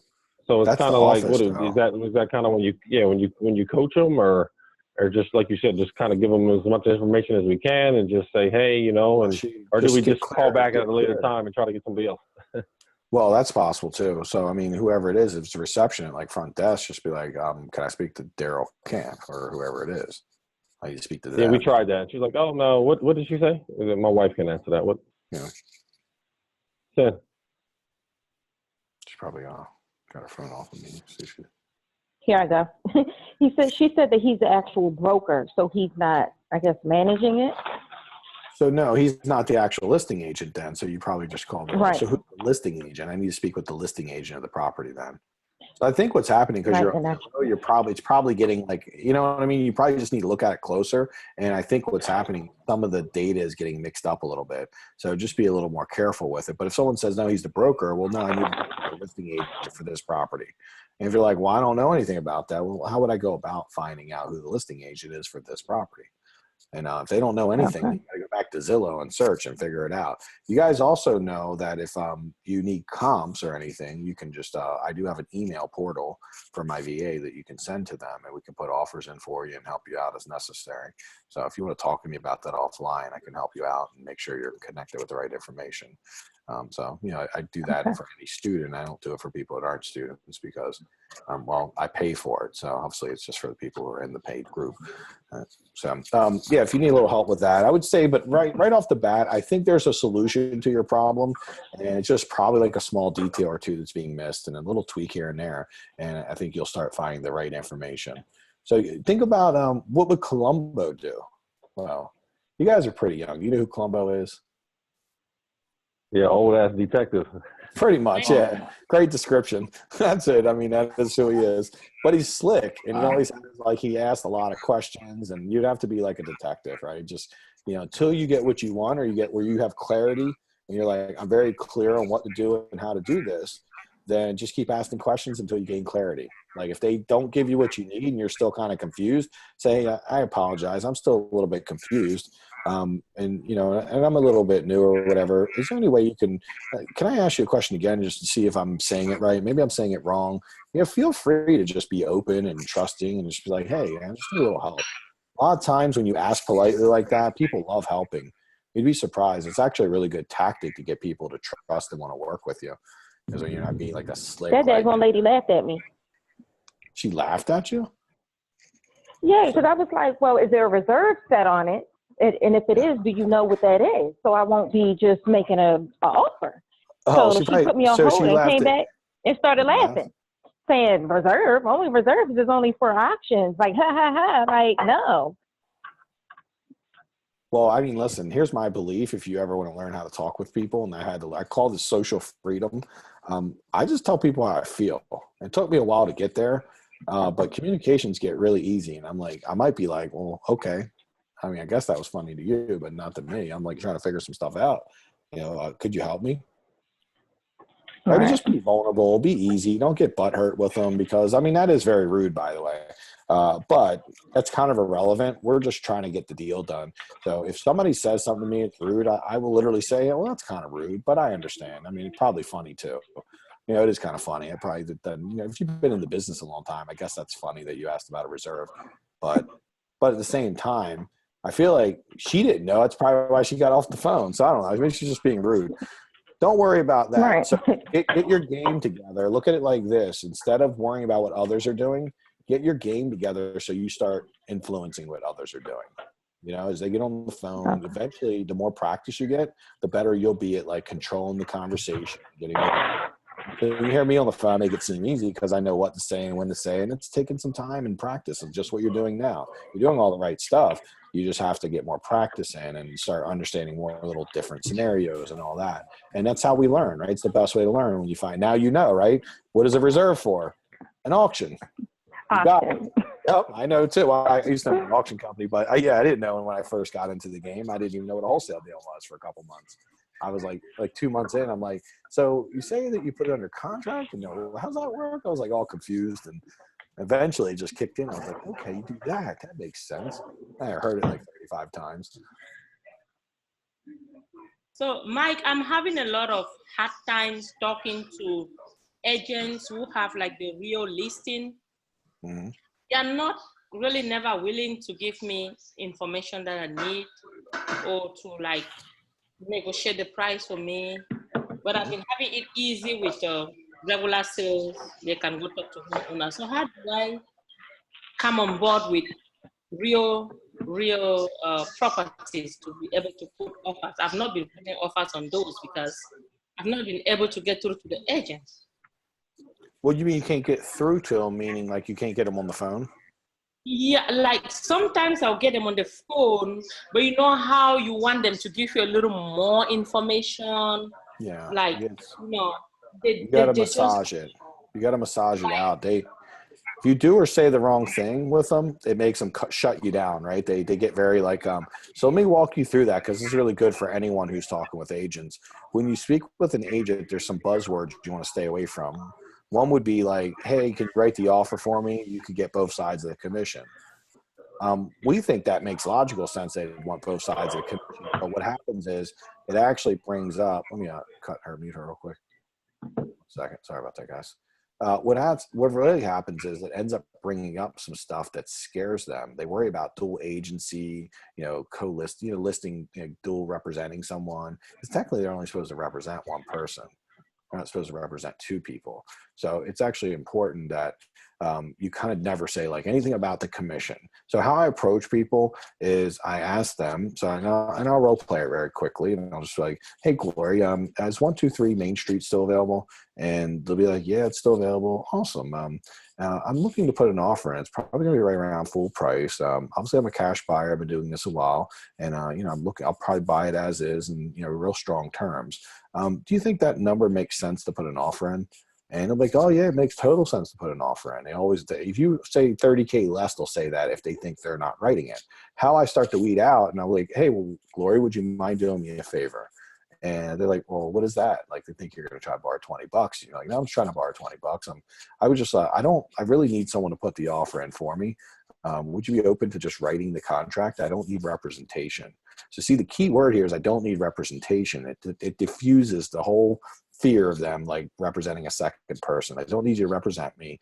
I know my own comps, everything. I literally just need someone to write the paperwork. Would you be okay doing that? When I started using that language, I would get a lot more people willing to do it for me because it instantly diffused the things they're afraid over, which is that they would be representing you. So if you get on the phone and you sound really smooth and you sound educated, well, guess what? They have less fear with you. But if you get on and you're asking questions like, what is the reserve? Well, then guess what? Then now they feel like, whoa, that person don't know what's going on. And you know what? I probably would have to be representing them, and they could be a problem later. So their fear is you're going to come back later and be like, oh, you misrepresented me and I want to sue you because you like took advantage of me. That's their fear. But when they talk with me, and as you use the script I just gave you, you can listen back to this recording. You can write it down, practice it. When you use the script and you talk really confidently, the reason I sound so good doing it is because I practiced it like 100 times. And I literally just kept saying and saying and saying it. Now Delonte uses it, and whoever uses it works really well.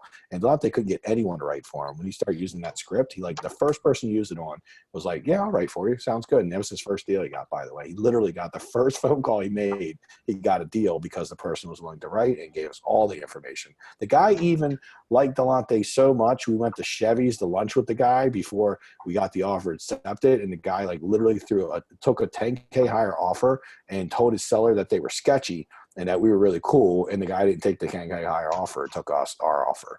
So that's how high level you can go with this, but it all starts with that initial interaction, that first few minutes. So, getting a script's going to make you sound more polished. It's going to make you sound like you know what you're doing. And that's going to subconsciously send a lot of great messages to the person you're speaking with. I know someone calls me up and they start asking crazy questions. I'm like short with them and I'm not willing to do anything because I feel like they're just going to eat a lot of my time. And I'm just like, oh man, I don't know. So I'm not 100% on board with that. But if someone calls me and they're very articulate and they, talk a little bit like, okay, it sounds like they know what's going on, I'll start making some assumptions. That's just what we do as human beings. So if they're going to be making quick assumptions about you, well, then ask the question in a way that's going to be more productive. And you'll find once you start doing that, Tanya's had great results. I mean, anyone I've ever taught this to, as soon as they own it and start doing it, they start having a lot better results. Now, will there be some agents that just won't write for you? Sure. I'm only talking about maybe if you talk to 5 people and 4 are saying no, let's see if we can get it to where only 2 say no, and then you get 2 more people to write for you. That's the improvement we're looking for. They'll accept to write for me, but they are not gonna see, they don't know the number, where do they need the bank need to be to make a decision? When are they gonna make a decision?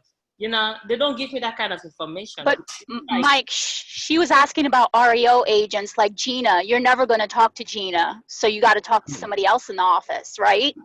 No, it's not true. I have Gina's personal number. I get her on the phone any minute. Because you're Mike Green. That's why you get her number. Because I stalked her like a year ago, and I got her personal number when I did a deal with her. But I stalked her on Facebook. Like, call me at this number, because don't call this other number. It's like a ghost number. But it wasn't because she didn't know who I was. I'd never done a deal with her before that. And I just bugged her until she finally gave in and gave me her number. So that's what happens when you bug people enough. You guys are all going to be in the game a long time. So, I know now, but I didn't know her a year ago. And but you'll know her soon if you just keep doing what you're doing. Eventually, you'll crack through. Yeah, the REO agent the REO person that was handling Sims, I never talked to him. They would not allow me to talk to him, or I got passed off to somebody else in his office or something like that. Who put the offer in for you? Who put the offer in for me was Hannah. Hannah's the real estate agent. Well, Dan, actually, her dad with the cabinet guy with current cabinets. Yeah. Mm-hmm.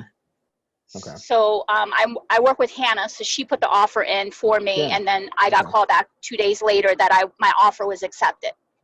Yeah. So because the guy that they passed me off to in the office, you guys just he was brushing me off. Yeah, I know, but he was brushing you off for a reason. Yeah, he was brushing me off and wouldn't allow me to see it because I wanted to see it that day, and then she was able to get me access that day, so that's why I went with her. I get that, but here's the thing. You got the deal, so it sounds like this is wrong. Long term, if you could not go with her, right, and call me and say, Mike, can you get me access, which I will, by the way, for any student, and you guys can go in there and do what you got to do, and then you write the offer with someone that's on the team, always better. I'm just telling you, in my years of doing this, I've, for every one time that I write an offer and get a deal, there's 9 to 10 times that someone else writes for me and I get the deal. So I almost always, I'm passionate. I would say now that when I hear everyone talk, really almost all 3 of you guys sound very similar. I could tell there's a little bit of resistance, a little bit of limiting beliefs holding you back from going for it. What about this? That you can't get to these people. You can get to any of them. What you really almost want to rephrase and say is, I didn't do enough to get to these people, right? I tried to call and they didn't call me back. Well, that's like going in a level 1 out of 10, just calling them. That's what all your competitors do, just call, and they don't call them back either. So then you go to a text message, right? Then you go to Facebook and see if you can find them on Facebook and then instant messenger them. Then you go to the office and see if you can get their assistance number, or their number, or their cell phone number. Right? Then you go to their broker and say, I've tried to get a hold of this person 18 different ways. What's the best way to get a hold of him or someone on his team? Right? You see what I mean? And eventually, I don't know, I usually only get 1 or 2 deep in before I get it. But if I've had, like Gina, I had to go 5 deep in before I got to her. I had to go to Facebook, which was my 5th thing. Or actually, it's 4 deep. The 5th one is I call the broker. I rarely ever have to call the broker, but I do. Because, I know that if it's an agent that does a lot of listings, it's worth doing that work for 10 or 15 minutes to get the correct number. And then I keep that correct number on my phone. Like, I got, it says Gina Gardeau's secret number, right? Or Barbara Purdue. I got her secret number now. But I worked hard for it, right? I actually worked for it. When I say hard, I worked it wasn't a quick, hey, they didn't leave, I left the message and they didn't call back. You might leave 20 messages. They tend to respond best to hey, and this is the text, by the way. This, again, there's a very specific text you want to send. You might say, Hey, I mean, literally, this is exact text. It's 123 Main Street still available. Not, hi, my name's Samira. I don't have this. That just says 123 Main Street still available. That's it. Something they can say yes or no to, because the purpose of it is that for them to raise their hand and acknowledge that they're alive and that they exist. And once they do, they then feel bad not to continue the conversation. Not all the time, but quite often they'll actually engage with you. So a couple of my deals I've gotten have been definitely the byproduct of me willing to go deeper. Delonte and I was like, we were going crazy with it at one point, because we realized when we just toned up our speech and the way we were talking and put a script together, we didn't have to go 7 or 8 deep. We usually want 2 to 3 deep tops, but often first 1 or 2 times. And then once you want deep like that once, then you have the inside information. That becomes like an asset to you, because there are, like, Gina Gardeau is someone you're going to see a lot of deals from. I'm not saying you're going to get a lot of deals from her anymore. She's kind of hard to get deals from. It's not her personally. She just has a lot of investors who have noticed that she's doing a lot of deals. So her listings get a lot of viewing. They get a lot of activity. So I haven't gotten a deal with Gina in a year. The last deal I did was a year ago. And I did a lot of deals with her before that, but they wasn't me personally. It was an acquisitions person. So she didn't know who I was. A year ago, I was helping Dave, and then he was same thing. Dave told me the same thing. I can't get him on the phone. I was like, all right, watch. Here's how I get him on the phone. He's like, oh, well, okay, I guess that worked. Now, I kept her number ever since, though. I was like, cool, I'm keeping her number. And I talked to her recently on that burnt up house we were looking at, remember, with Nikki and all them. And I was able to get her on the phone the next day in like 2 minutes. I don't think you've seen that one, but Nikki's seen it. But she knows what I'm talking about. And I got her right on the phone, and I got her on the phone for something else recently. But unfortunately, on none of her deals can I get. Like, she has a good list of people that follow her, and it seems like I'm having a hard time getting good numbers on it. And her bank, the particular bank she gets all of her listings from, will not take offers early. They tend to really, one of their processes is they like to hold things out. So know that when you think that, like, well, I can't get agents on the line, I can't get people to respond to me, the people are pushing me around, well, just ask yourself the question, why are they pushing me around? Who do I need to become that they respect me, that they trust me, and that they want to work for me? Because you're calling them up. Think about this in theory. If you do a great job of not feeling like or appearing to be someone that's going to waste their time, you're literally calling them and you're saying, hey, man, I'd like to solve your biggest problem that you have. Everybody knows what a realtor's biggest issue is, or biggest thing they face, the reason most people don't make it as a realtor. Nikki, do you know the answer? She's a realtor. I'm just wondering. Wish she can hear. She might not be on, but who are other realtors? Well, Gloria, you're a realtor. You're a realtor. Gloria, what do you think the biggest problem is? Nikki's on. I hear what Nikki says. All right, what's the hardest thing? The hardest thing what? What do you think the hardest thing for new realtors is? The number one reason they don't make it. I don't know. I mean, that's clients. I was gonna say, I guess. Yeah, just I made it kind of say, it seemed like too simple of an answer. It probably wasn't so like easy to get, but it's really simple. It's just clients, right? You know, most people end up listing their mom's house, right, cousins, and then they can't get clients, and they just end up doing 2 deals and not getting a job, or they end up just finding like 5 clients a year and making like $30K a year, and they can't really make a living, so they're just barely getting by. But so when you call up and you're like, hey, I'm a client and I'm serious and we'll probably do a lot of business in the future, and I'm someone you want to know, right? I mean, without saying that, like, because that sounded a little bit like cocky, but so you don't say it that way. You're coming off that way for certain. And then they're going to be like, oh, wow, client. They just have to know you're a client. So when they blow you off, they've prejudged you as someone that's not a client and doesn't represent money to them. That's why I always like to say my exact words are, Glory, like, I'm going to be making a really strong offer. I don't even know what that offer is, by the way. I don't know how strong it is. But doesn't it make me sound like someone they want to listen to? It's my words every time. Even when I come in 20K less, I'm like, Gloria, I'm going to be making a really strong offer. Would you be able to do me a favor? And they're like, what? Could you write the offer for me? And not write for me. I'm like, would you be willing to write the offer for me? I don't need representation. Highly important. I don't need representation. I literally just need someone to write the paperwork up for me, because I don't know how to do it, unfortunately. And they'll be like, well, do you work with an agent? No, I don't. Like, I'm an investor. I don't need agents to represent me. I don't have an agent because I don't need one. I actually do deals on my own, and I can comp all my own properties and everything. And now they start to put you in this, like, oh, they don't need an agent.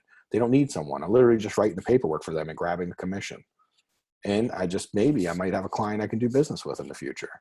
So when you come off the right way, I promise you, it's not because I'm Mike Green. I technically it's because I'm Mike Green, but how do you become like Mike Green or like me? How do you become like that? You guys got me talking about myself in a third party, man. It's not a crazy person. So yeah, how do you become like me and, come off in a way? And I've had to do a lot of thinking about it. I've had to practice. I've had to, write some scripts out and really, really think about the words I'm saying, how I'm saying them, much like an actor trying to deliver a really great part. But the good news is the script is very short and to the point. It's easy to remember. It's easy to do. You could probably practice it for an hour or two and then get on the phone and talk to people over the next week. And you would really start to see a huge difference. Vigilante, the first time, he had it on paper and he just delivered it like a robot, and it worked. He wasn't too smooth with it. Mike, do you have a minute to look at a deal for me? I have it under contract. It's off market, but I'm not too sure about it. Well, how did you decide to get it under contract? I was just having to ask you that because if you're not too sure. It was through marketing, and then I went out and saw the deal, and then I talked to the lady and put it under contract. So let's talk about that a little bit before I look at it, because I feel like we have the same pattern when we talk. You're like, I put it under contract, and then you go back and tell them that the number ain't right, and they get pissed off at you. So normally the way it works when we have an offline deal is we converge together, right? You got an offline deal. You're going to look at the numbers and get a ballpark and make sure they're close to that ballpark, so you're not wasting their time or your time. They want 180, and so it sounds like you probably did that, obviously, because you got to be at least in the ballpark because your numbers pretty well. But what we do next is we have to strategize and figure out the best way to approach this.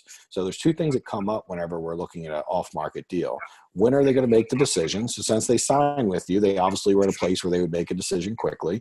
But the next thing is you got to know the numbers. You got to dial them in, because if you're out there offering 110 and it's really 100, well, it's impossible to have a conversation and go back with them and say, yeah, I made a mistake. I'm only going to give you 100. It actually offends them. It pisses them off. It makes them take like a position of like, screw you. I'll sell it to someone else for 90 before I'll sell it to Glory. So if you do make an offer, one of the things we want to do is actually be able to deliver on that offer. Be certain about it before you make it. So that way, when you get them under contract and you do the work, you should know that, when I put a private seller under contract, it's rare. I can't even tell you a time I've not went through, because I do my homework before I put someone under contract. And what I do now is as I do that homework, then it gives me the confidence to sit with them and show them the comps, show them what I'm putting into it, show them a deal analyzer, and present to them and be like, this is why I am where I am. So if they're like, Gloria, I need 110, but you can only offer 95. Well, it's really nice to be able to show them why you're offering them less. You're not doing it because you're greedy. You're not doing it because you're trying to get rich or rip them off. You're just showing them, here's the math and here's what things go for.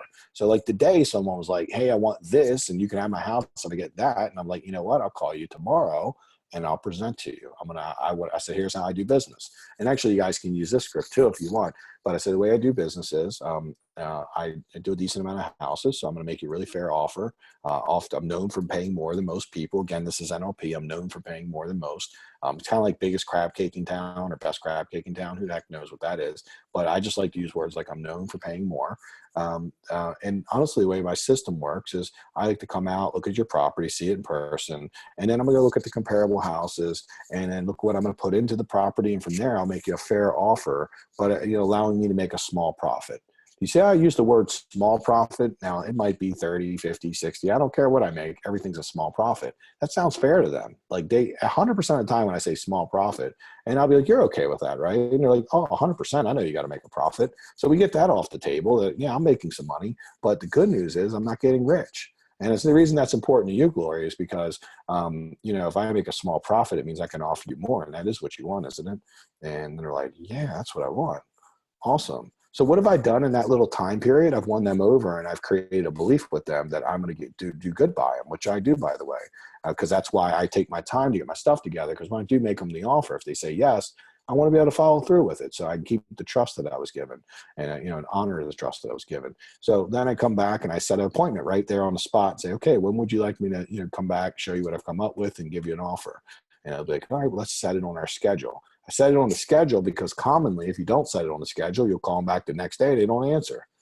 Call them back, you can't find them for a week. And then they're under contract with someone else. But for whatever reason, if you say, hey, well, can we do a call tomorrow at 12? Let's put it on the schedule. Well, people are like, yeah, I'm available tomorrow at 12. And you put it in your, let me pull my phone out, put it right now in front of them. All of a sudden, when people set a schedule with you, they tend to honor it way more often than if you just are like, hey, I'll get back with you the next couple of days. Next couple of days is like, that leaves them a little concerned and a little uncertain about the fact whether you actually even call them back. But when you set it on the schedule, they're like, oh my God, this person's definitely calling back. I'm definitely getting an order offer tomorrow. When you leave them uncertain, what do people do when they're uncertain? They go look at their postcards and they're like, yeah, I'm going to use other postcards and call a few other people. And someone might come out and steal a deal from you. Someone may make an offer on the phone, some dumb offer on the phone or something. And now they won't call you back because someone else kind of scratch that itch. When they call you, they got an itch, right? They're like, man, I got this pain and I need someone to help me solve it. And that's who you become. So when you make an offer to someone and it's accepted, then 100% of the time you have to be able to follow through with it. There's only one scenario. If you're not sure with the number, then what you would do is leave some kind of opening, right? You got to be honest. Like, Gloria, I'm not 100% sure. I know you want 110. That looks like that's fairly in the ballpark for me, but I'm not 100% sure with it. I'd be willing to sign a contract with you today, but I would need to get my partner through. Can you give me 2 days to get my partner through? And if it looks good, then obviously we can go forward. If not, I'll let you know, and I'll be fair and honest with you. So that would be cool, right? Because you were being honest. And that's how we want to do business. We want to sell in a very honest way. We want to be upfront and transparent. And often when I say that and I say it like that, people are like, okay, that's fine. Yeah, no problem. And now you've given them their 110, but if you have to come back and say it's 95, they're not offended now because you were honest and upfront. And you did tell them that, I had to talk with my partner. And what we would do is come back and present and be like, here's what end up looking at some stuff and realize that it's actually less than I thought. And a partner kind of showed me a few things, and then we tell them why it's 95. But we weren't never dishonest. So if we tell them 110 and they're led to believe that you're going to definitely buy it for 110, well, they really get upset when you come back and say it's even like a penny less. Like, honestly, I get butthurt about that stuff myself. So if somebody was like, I'll do it for this, and they try to like come back and renegotiate me for even like $1,000. I mean, I've literally blown deals up over it. It's not my best look, by the way. I'm not trying to tell you it's like what I'm proud of, but I'm just saying how some people who are like me, who are stubborn and don't like to be taken advantage of, and I'm principle based, and it's not my best look or my strongest suit, but it's something that you want to know about people, that when they feel like you're taking advantage of them or you're being dishonest, then they will take really strong positions against you instead of like working with you. So as we're doing this, I could look at the deal with you, but I probably would say, how did you come up with the numbers? Because it would have been better to look at the deal with you beforehand. Or do you have an ability to go back and negotiate? Is that door still open? Or I've been trying to negotiate because it's been more than a week now. And she called me yesterday and said, what's going on? I said, like, tell me about the deal. So you've been trying to negotiate her for a week. It's not really clear whether you have the ability to go back to her. I have the ability to go back to her because I told her that number is high, but I'm going to throw it out there, what comes out of it. So I didn't even really market it too much, but. Okay. So you only gave yourself a week on it though? Is that what it just gave you, like a week, and then you're going to come back to her? She called me yesterday and asked what is going on. So I told her I've not been able to get anybody to pay because she's asking $125,000, and I was thinking that I can get it for $100,000. That's a big difference. Baltimore City. All right. Okay. Let's take a look at it. So you're thinking 100 is the number, though. Yeah. So I mean, the bigger concern, really, obviously, is that the setup of the way you've done it is, I mean, even her calling you back a couple of days later, she like it's not set it up. Well, you just didn't fight for the number. I mean, $25K is a big jump. This woman will not listen. She's just headstrong. I know. So you think that's even more important. You think you're going to get her down for $25K when she's that strong? I mean, you got to fight the battle up front because it's hard to fight once. I mean, you didn't do anything but waste a piece of paper. So it's not like the end of the world, just so you know. It's not a big deal. I'm just saying that, like, when people are headstrong like that, you got to work them. Another part of me was like, since I couldn't really figure out how much it would sell, another part of me was like, maybe 125 is okay. Yeah, maybe it is. I mean, we don't know. Let's look at it. So let's take a look and see what it is. It's not listed, right? I mean, it's something like a private deal. Okay. So what information can I get from you as far as like, I need to see the property and know a lot about it before I can really comp it. Do you have a video of the property or anything? 5-bedroom, 3-level house, big. Like. Do you have a video I can watch or anything, or like pictures or anything like that? I have some. I don't think I sent you some pictures, but I have some pictures. Can you send them to me? Because it's going to be hard to look at it without being able to, like, you know. I need to know what I'm looking at, because, you know, comps can vary quite a bit on details. So I want to make sure, since this one's pretty tight, we want to make sure we're actually looking at, like, you know, apples to apples and getting a really good comp. Yeah, let me look at my phone and send you something. Okay. Send over the details for me while you're looking at your phone. I'll make sure I go through it with you. Does anyone else have questions while we're waiting for that to come over? I have a question, Mike. Go for it. I have a question. Let me take off my video.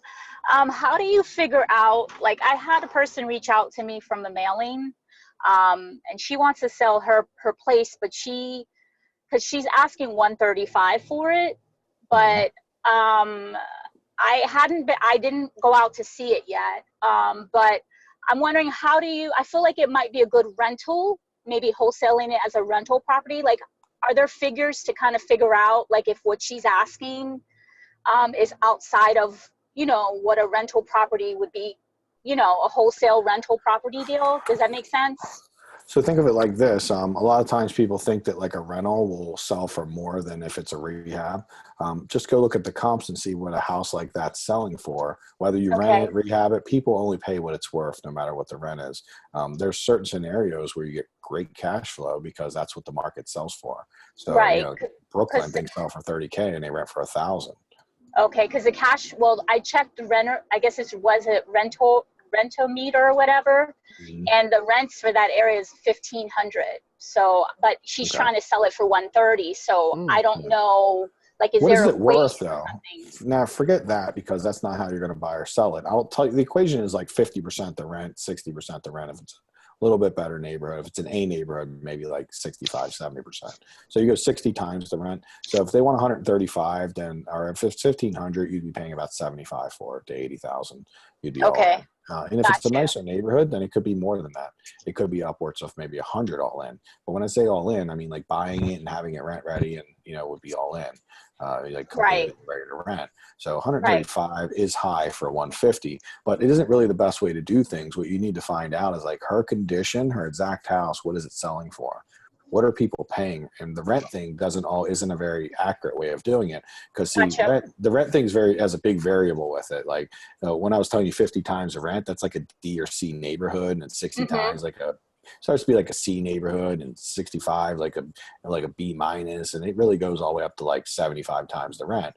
And you know, sometimes people pay crazy money for rentals, like in Fed Hill and DC and really desirable areas, but those are a little more difficult. And the reason they pay so much for those and they don't care about making cash flows, because they're in areas that they look at it like, oh, this area is going to appreciate. So they're banking on appreciation and really good stuff happening, which it usually does when you're in a super hot area like that. You can buy it almost at full price, keep it for 20 years, and it's going to double or triple in value. And it always will. You'll probably break even every month, maybe even lose $100.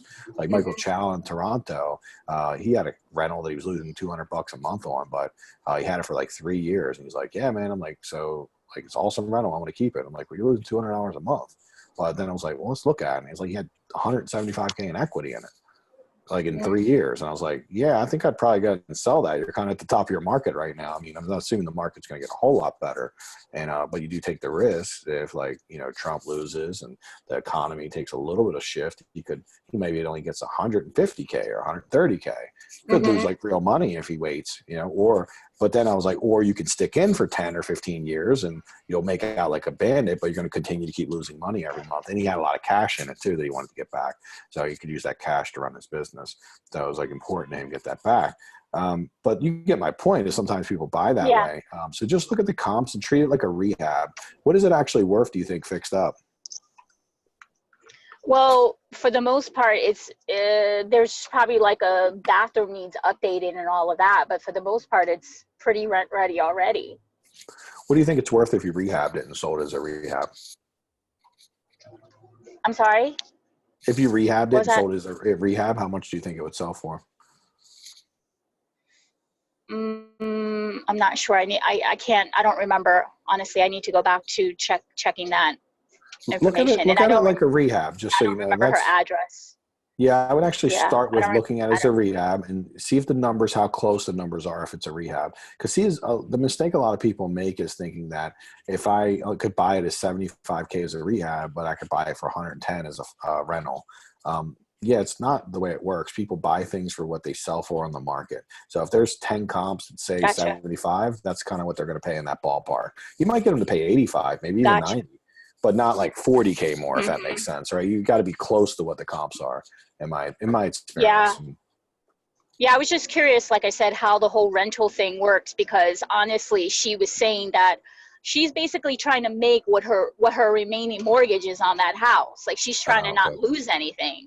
Sure. And I'm like, I don't know how a rental property works versus a fix and, I didn't know if there was an equation for that. So that's what I was curious on. It doesn't really trump the rehab equation, if that makes sense. Yeah, you start with that first. Okay. Market value. All right. Okay. Right. Well, let's see if Glory, did you get your stuff sent over? Thank you. Oh yeah, I see it. Okay, cool. Let's go to Glory's now. Got a video. There's a video. You get to watch Glory's got great videos. She's gonna be a video producer one day. Let's see. You guys can all see my screen, right? Oh, there's no video. That got me all pumped up. Thought I had a video, Glory. We got good pics though. All right.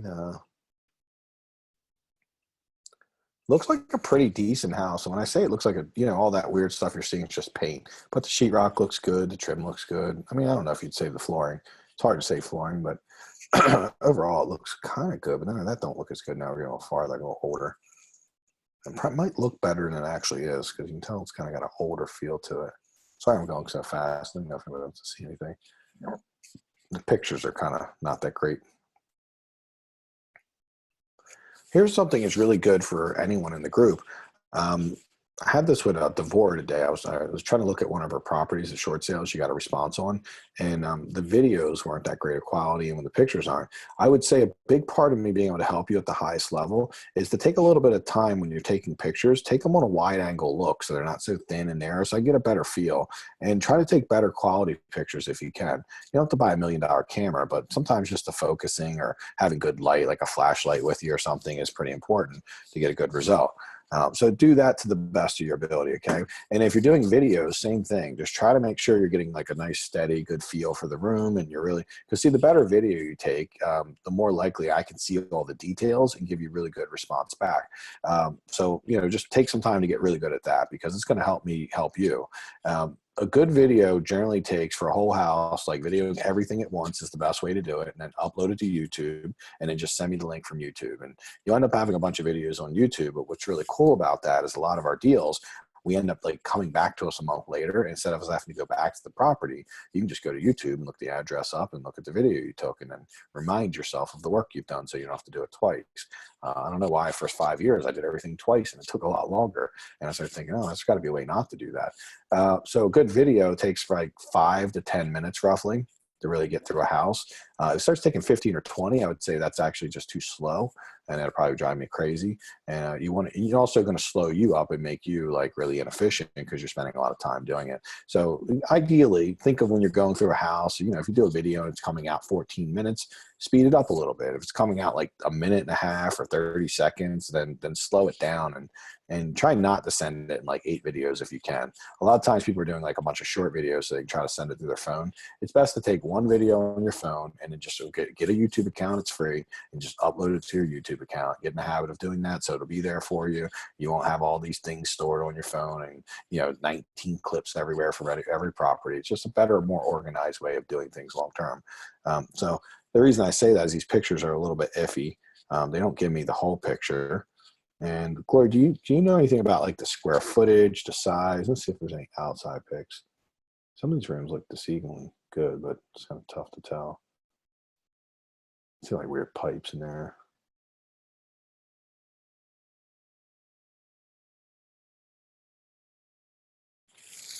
Okay,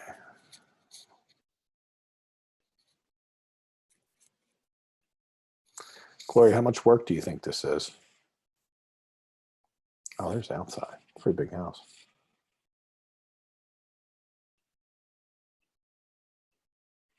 Okay, I see.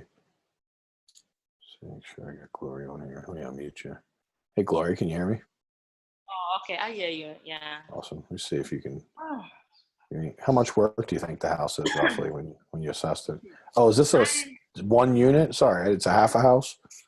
See, the house has been used like 2 units before, but Oh, right but you're buying the whole house though. Yeah, I'm buying the whole house. Okay, good. All right, that's much different. I thought it was a half a house. That's a pretty big house. So we're gonna do it like to rehab it to be one house because that's how the neighborhood is, like most like house like this. I agree. Yeah. So I think I was thinking maybe 60,000. You know how big the house is? It's 2,000 square foot. So here's how you do it. You know how to use the deal on it, like the reno estimator? Pretty sure you didn't use that, did you? You got to get in the habit of using the tools, the reno estimator. It starts you at a 2,000 square foot home. It starts you at 60K, and then you add 5K for everything that's big. Like I think you needed HVAC. I'm pretty sure you probably needed like layout change, probably 5K, and probably have to finish the basement if possible. You need I don't know how many baths you have. How many baths do you have? There's a basement there, but maybe just clean it up because there is so many rooms. It's so many rooms that you don't. No finished basement. Is it tall enough to finish? It's tall enough. Probably not. Okay. Or you said it is enough or not? It's tall. It's tall enough. Oh, it's tall enough. Okay. So you probably would finish it. The comps will tell us if we need to. But because if you need to, it'll add value to it. If you don't need to, then fine. The comps will let us know which way to go. How many baths is in there currently? What did you say? How many bathrooms are in the house? There are 1, 2, 3. 3 already? Okay. Yeah. And how many bedrooms is it currently? 5. Does it have a master suite with a bath in it? No. Okay, so you probably need to add that. Which might not be too hard. But so let me just show you the quick reno estimator.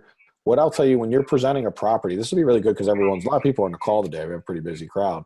When you're presenting a property to me, the best way to do it so I can help teach you and help you learn how to do this yourself is you give me some pics are good, or a video would be preferable if you have it. But then secondarily, I want you to do the quick reno estimator, use the tool. I promise you, if you use the tool in every house in a week or two, you'll start getting it, really nailing it and getting good at it. But you got to follow the tool and trust it, look at the training, just keep doing it.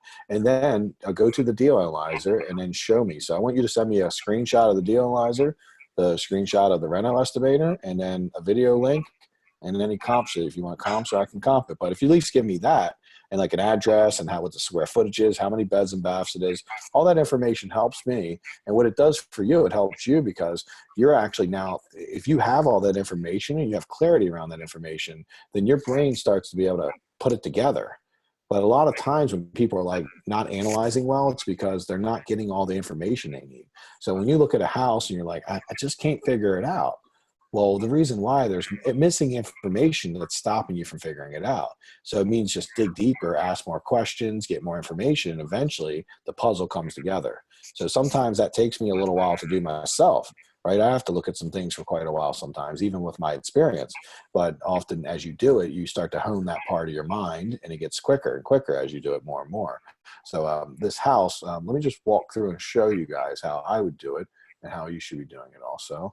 And Glory. So this will help you out a lot. Because when you start to put these numbers in, it's really going to help you just know what the number is. So you guys can stop asking people what they need, what their mortgage is. We don't care about what they need as much as like it really starts with what we can pay. Then our job is to assess whether what we can pay and what they need is in the same ballpark. If it is, then let's do business or let's talk. If it's close, like 25K could be in the same ballpark. By the way, if you're at 100, let's just see though. But I already have a feeling you're not at 100 just based on a couple things. I'll tell you in a second. I'm giving you the right tool. Stop reno estimator. All right, let's see. This thing like it's broke. So here's the desktop. There's training on how to use this, but let's see how it works and make sure I'm getting it right. So it says pick property here. Single family house, 1,800 to 2,300 square feet. That's going to fit yours, okay? because you're 2,000. You're in that range. So that started there. And then, okay. So then we're going to go in and you don't need to add any baths, but I'm pretty sure that you need HVAC, windows, roof, any of those things. Yes, we need HVAC, windows. Yeah. Okay. So let's find those things. Everything's old. Everything's old. Everything looked like it was pretty old. Let's see if I can get, I'm missing some stuff. It was on this drop down. All right. Am I missing HVAC or?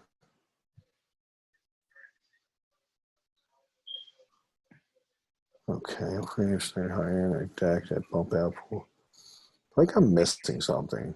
Maybe maybe a HVAC design change. Oh no, there it is. So yeah, I mean, you might finish space. We'll take that off if not, though. Design, yeah, maybe. So I don't know if you need a roof or not. We should have HVAC in here. I feel like I have an old one. You guys definitely have one that has HVAC in it. So that, I just might have an old one. HVAC is part of the base cost. Oh, not if you need ducts and everything, though. No, not if you need ducts. But you told me that HVAC was part of the. Well, we need ducts, though. So we need ducts and stuff. So that's why. And there should be in here. There should be HVAC in there for the ducts and everything. But either way, you'll need to Yeah, measure. that's like $3,000, $2,500. Something like that. Yeah, I think we had that on there. But even if we just leave it at this, right, and there might be more stuff to add, we're at 82.5, by the way. Oh, no. So, yeah, and I haven't even added all the stuff. I just added 2 things. Now, there's nothing we can save. So the next piece is you come into what can you save? Well, there's nothing you can save. So let's leave that alone. Some houses are nice and you can save windows and doors and some stuff, and you take some cost off and it'll run it down. The reason this is so high, Glory, is just what I was telling you earlier. It's 2,000 square feet and it's old. So it's going to eat money like crazy. That's why this goes up so quick.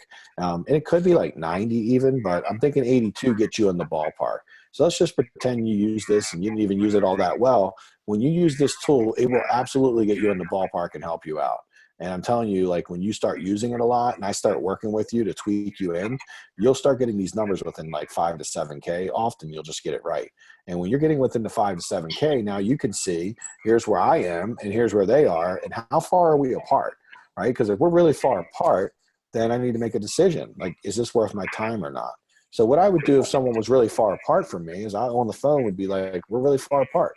You know, I'd like to come out and see it, but right now, like Delante's got an appointment on Monday, and I think we need to be at like 45K, and the lady's pretty stuck on like 85K. So he's going to call and say, look, we're probably going to be in like the 30 to 50 range. Does it make sense to come out? Like, I don't want to offend you with a low offer. And she's going to say no. I already know the lady because I talked to her. She's headstrong like your lady. Like she's really like not taking anything but like 85. Well, actually, last time I talked to her, she wasn't taking anything but 100. So I don't think she's getting to 40. By the way, she's like, I'm an investor. I'm a professional investor and all that. I'm like, yeah, buying a house doesn't make you an investor, but she was trying to be. But anyhow, he's doing that pre-qualification because when he's that far off, it doesn't make sense for even Delante to waste his time.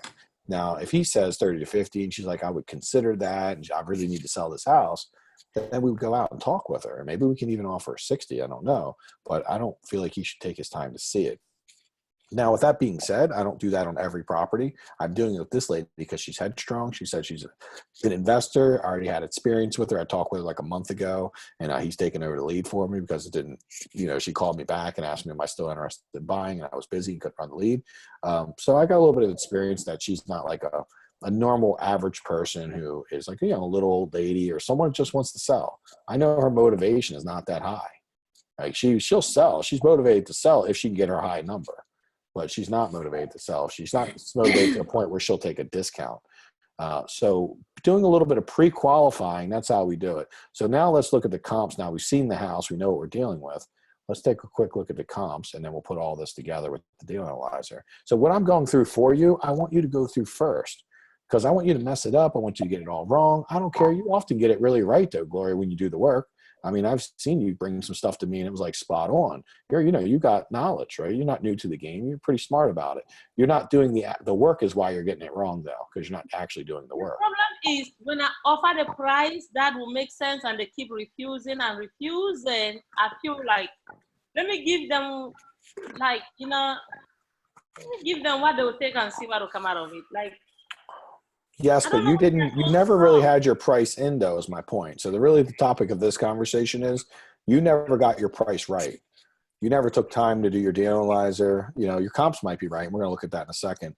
But you didn't do the reno estimator, and that's a big part of the process. So you have to do that in order. So whatever they say or do is like, say, step 3 is the best way to say it. Step 1 is you got to know, like, what is the ARV, how much is the work, and what can I offer? That's step 1. Once you figure that out, then I can discuss with you and strategize with you the best way to get them to take your offer. There's a process that we follow. But see, if you don't follow the first process, there's no shot you're going to follow the second one either. And I'm pretty sure you haven't followed the second one, right? Did you go out and present comps to her and show your renovation costs and then show her your de-analyzer? When I show them, like, she thinks she knows too much. This house can be rented. She lived in this house.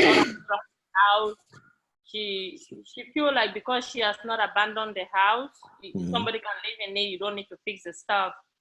And then when I show her low comps, she'll be like, you know, that property didn't belong to this neighborhood anyway. Like, she was just knowing too much.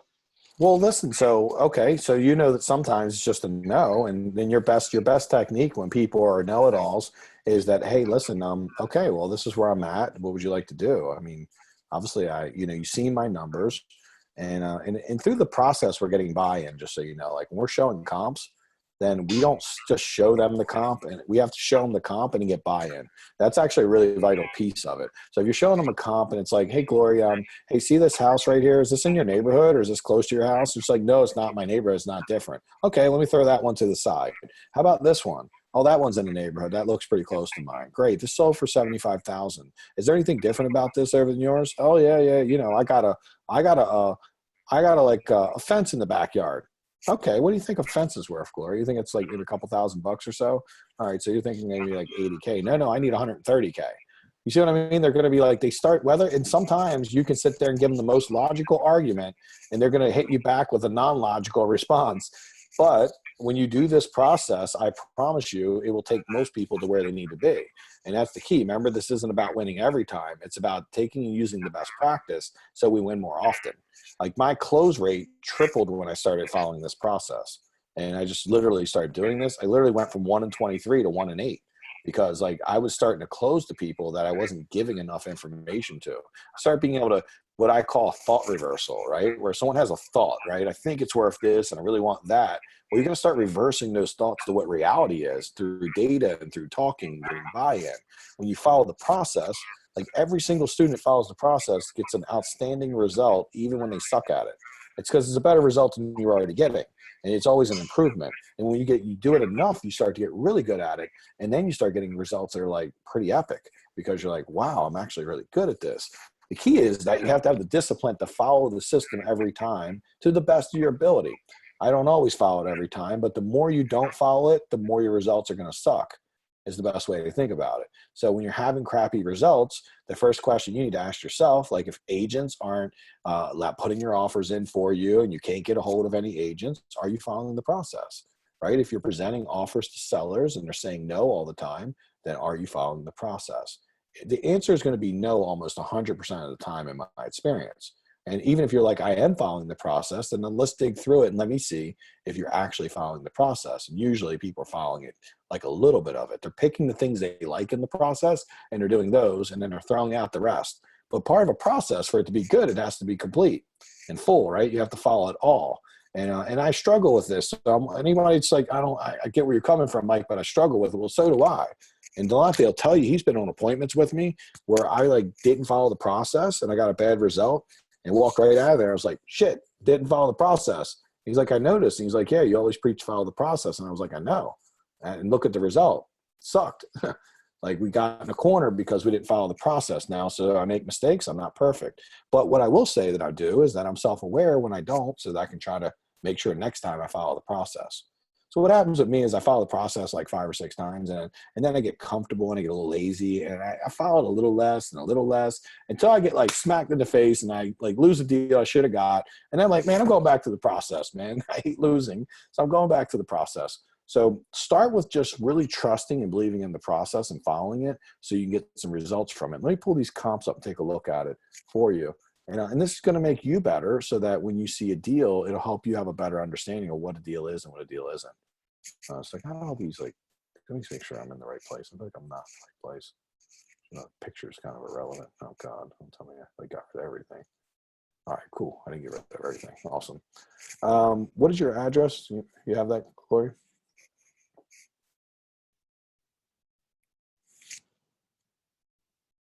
Yeah, unmute you real quick. I see your lips moving with like a,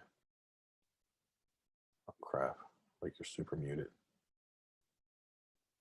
Oh, you know what? I think you sent it to me. Yeah, I can get it for you, Gloria. I think you sent it to me. Okay, I got it.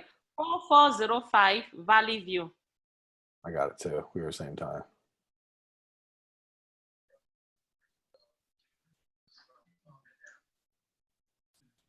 All right, we know it's a detached house. That's all I really care about when we're doing these comps. So we got about 2,000 square feet. What we're going to do now is we see the top of the market is. We're going to go pull from now, and we're going to start. We always start with when we're looking for comps versus when we're looking for deals, what do we look for? We look for the bottom of the market. And we're looking to sell deals, we always look at what is the top of the market. Now, when we look at the top of the market, we want to just scroll down until things start looking like our house. I think this first house actually is 0.3 miles away. 6.5 sounds like a lot of bedrooms, but it's 2,050 square feet. Similar year built, I imagine that your house looks like it's built in that time. It is renovated. We can take a quick look at the pics. I'm sure it's renovated. Nice renovation. Yeah, pretty similar house to yours. Pretty close. Your house will look a lot like this when you put some money into it, probably like 90K. You'll get it looking really nice. Let's see if the basement's finished yet. The basement is finished. So that may be like 95K if you're going to have a finished basement. And but good news is, I don't know what's going on with the back. It's just like a yard. Looks like some sod, actually. Pretty nice. We don't do that much here. Sod's like kind of expensive. So that went for 279. It's pending. It's 14 days on the market. We can make an assumption that it's probably about a 270, 265, 270 net. It could be as high as a 280 net, but it did take 14 days to sell. So likely they probably got close to full price or something with some help back. So I would just use this as 270 since we don't have conclusive data. Now this one's a little bit closer. Let's take a look at that. And it sold for a pretty good number. Gloria, what did you think it was worth when you looked at it first?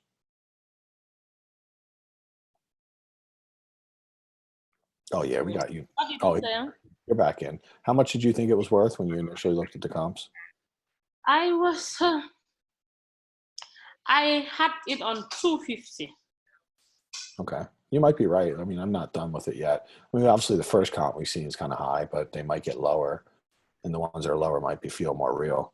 So this one's a 4.3. It's only 1,500 square feet, built in 1920, much like yours. It did sit on the market for 201 days. So I don't know what here's what they sold it for. They actually gave 10K in help backs at 263. But we are bigger than this house, just for the record. So ultimately, I would say like we're bigger than this house. So that's meaningful. So that's one comp. Now this house here we'll look at next, we're bigger than this house. I think we look a little bit nicer too. It's a little plain looking on the outside, but overall, we're probably a little bit bigger. We're definitely comparable to this.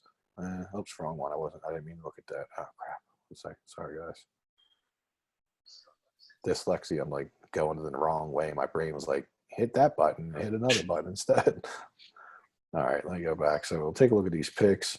Just so we're always, when we look through pics, by the way, we try to do it quick so we're not spending hours on this. That's really nice. I like what they did there.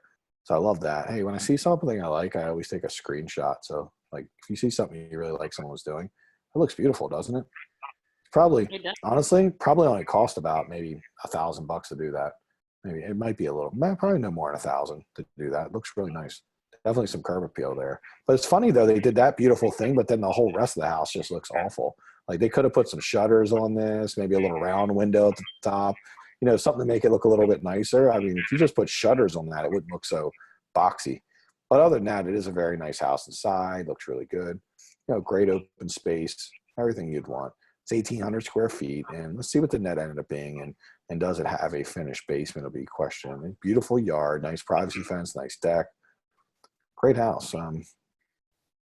Let's see.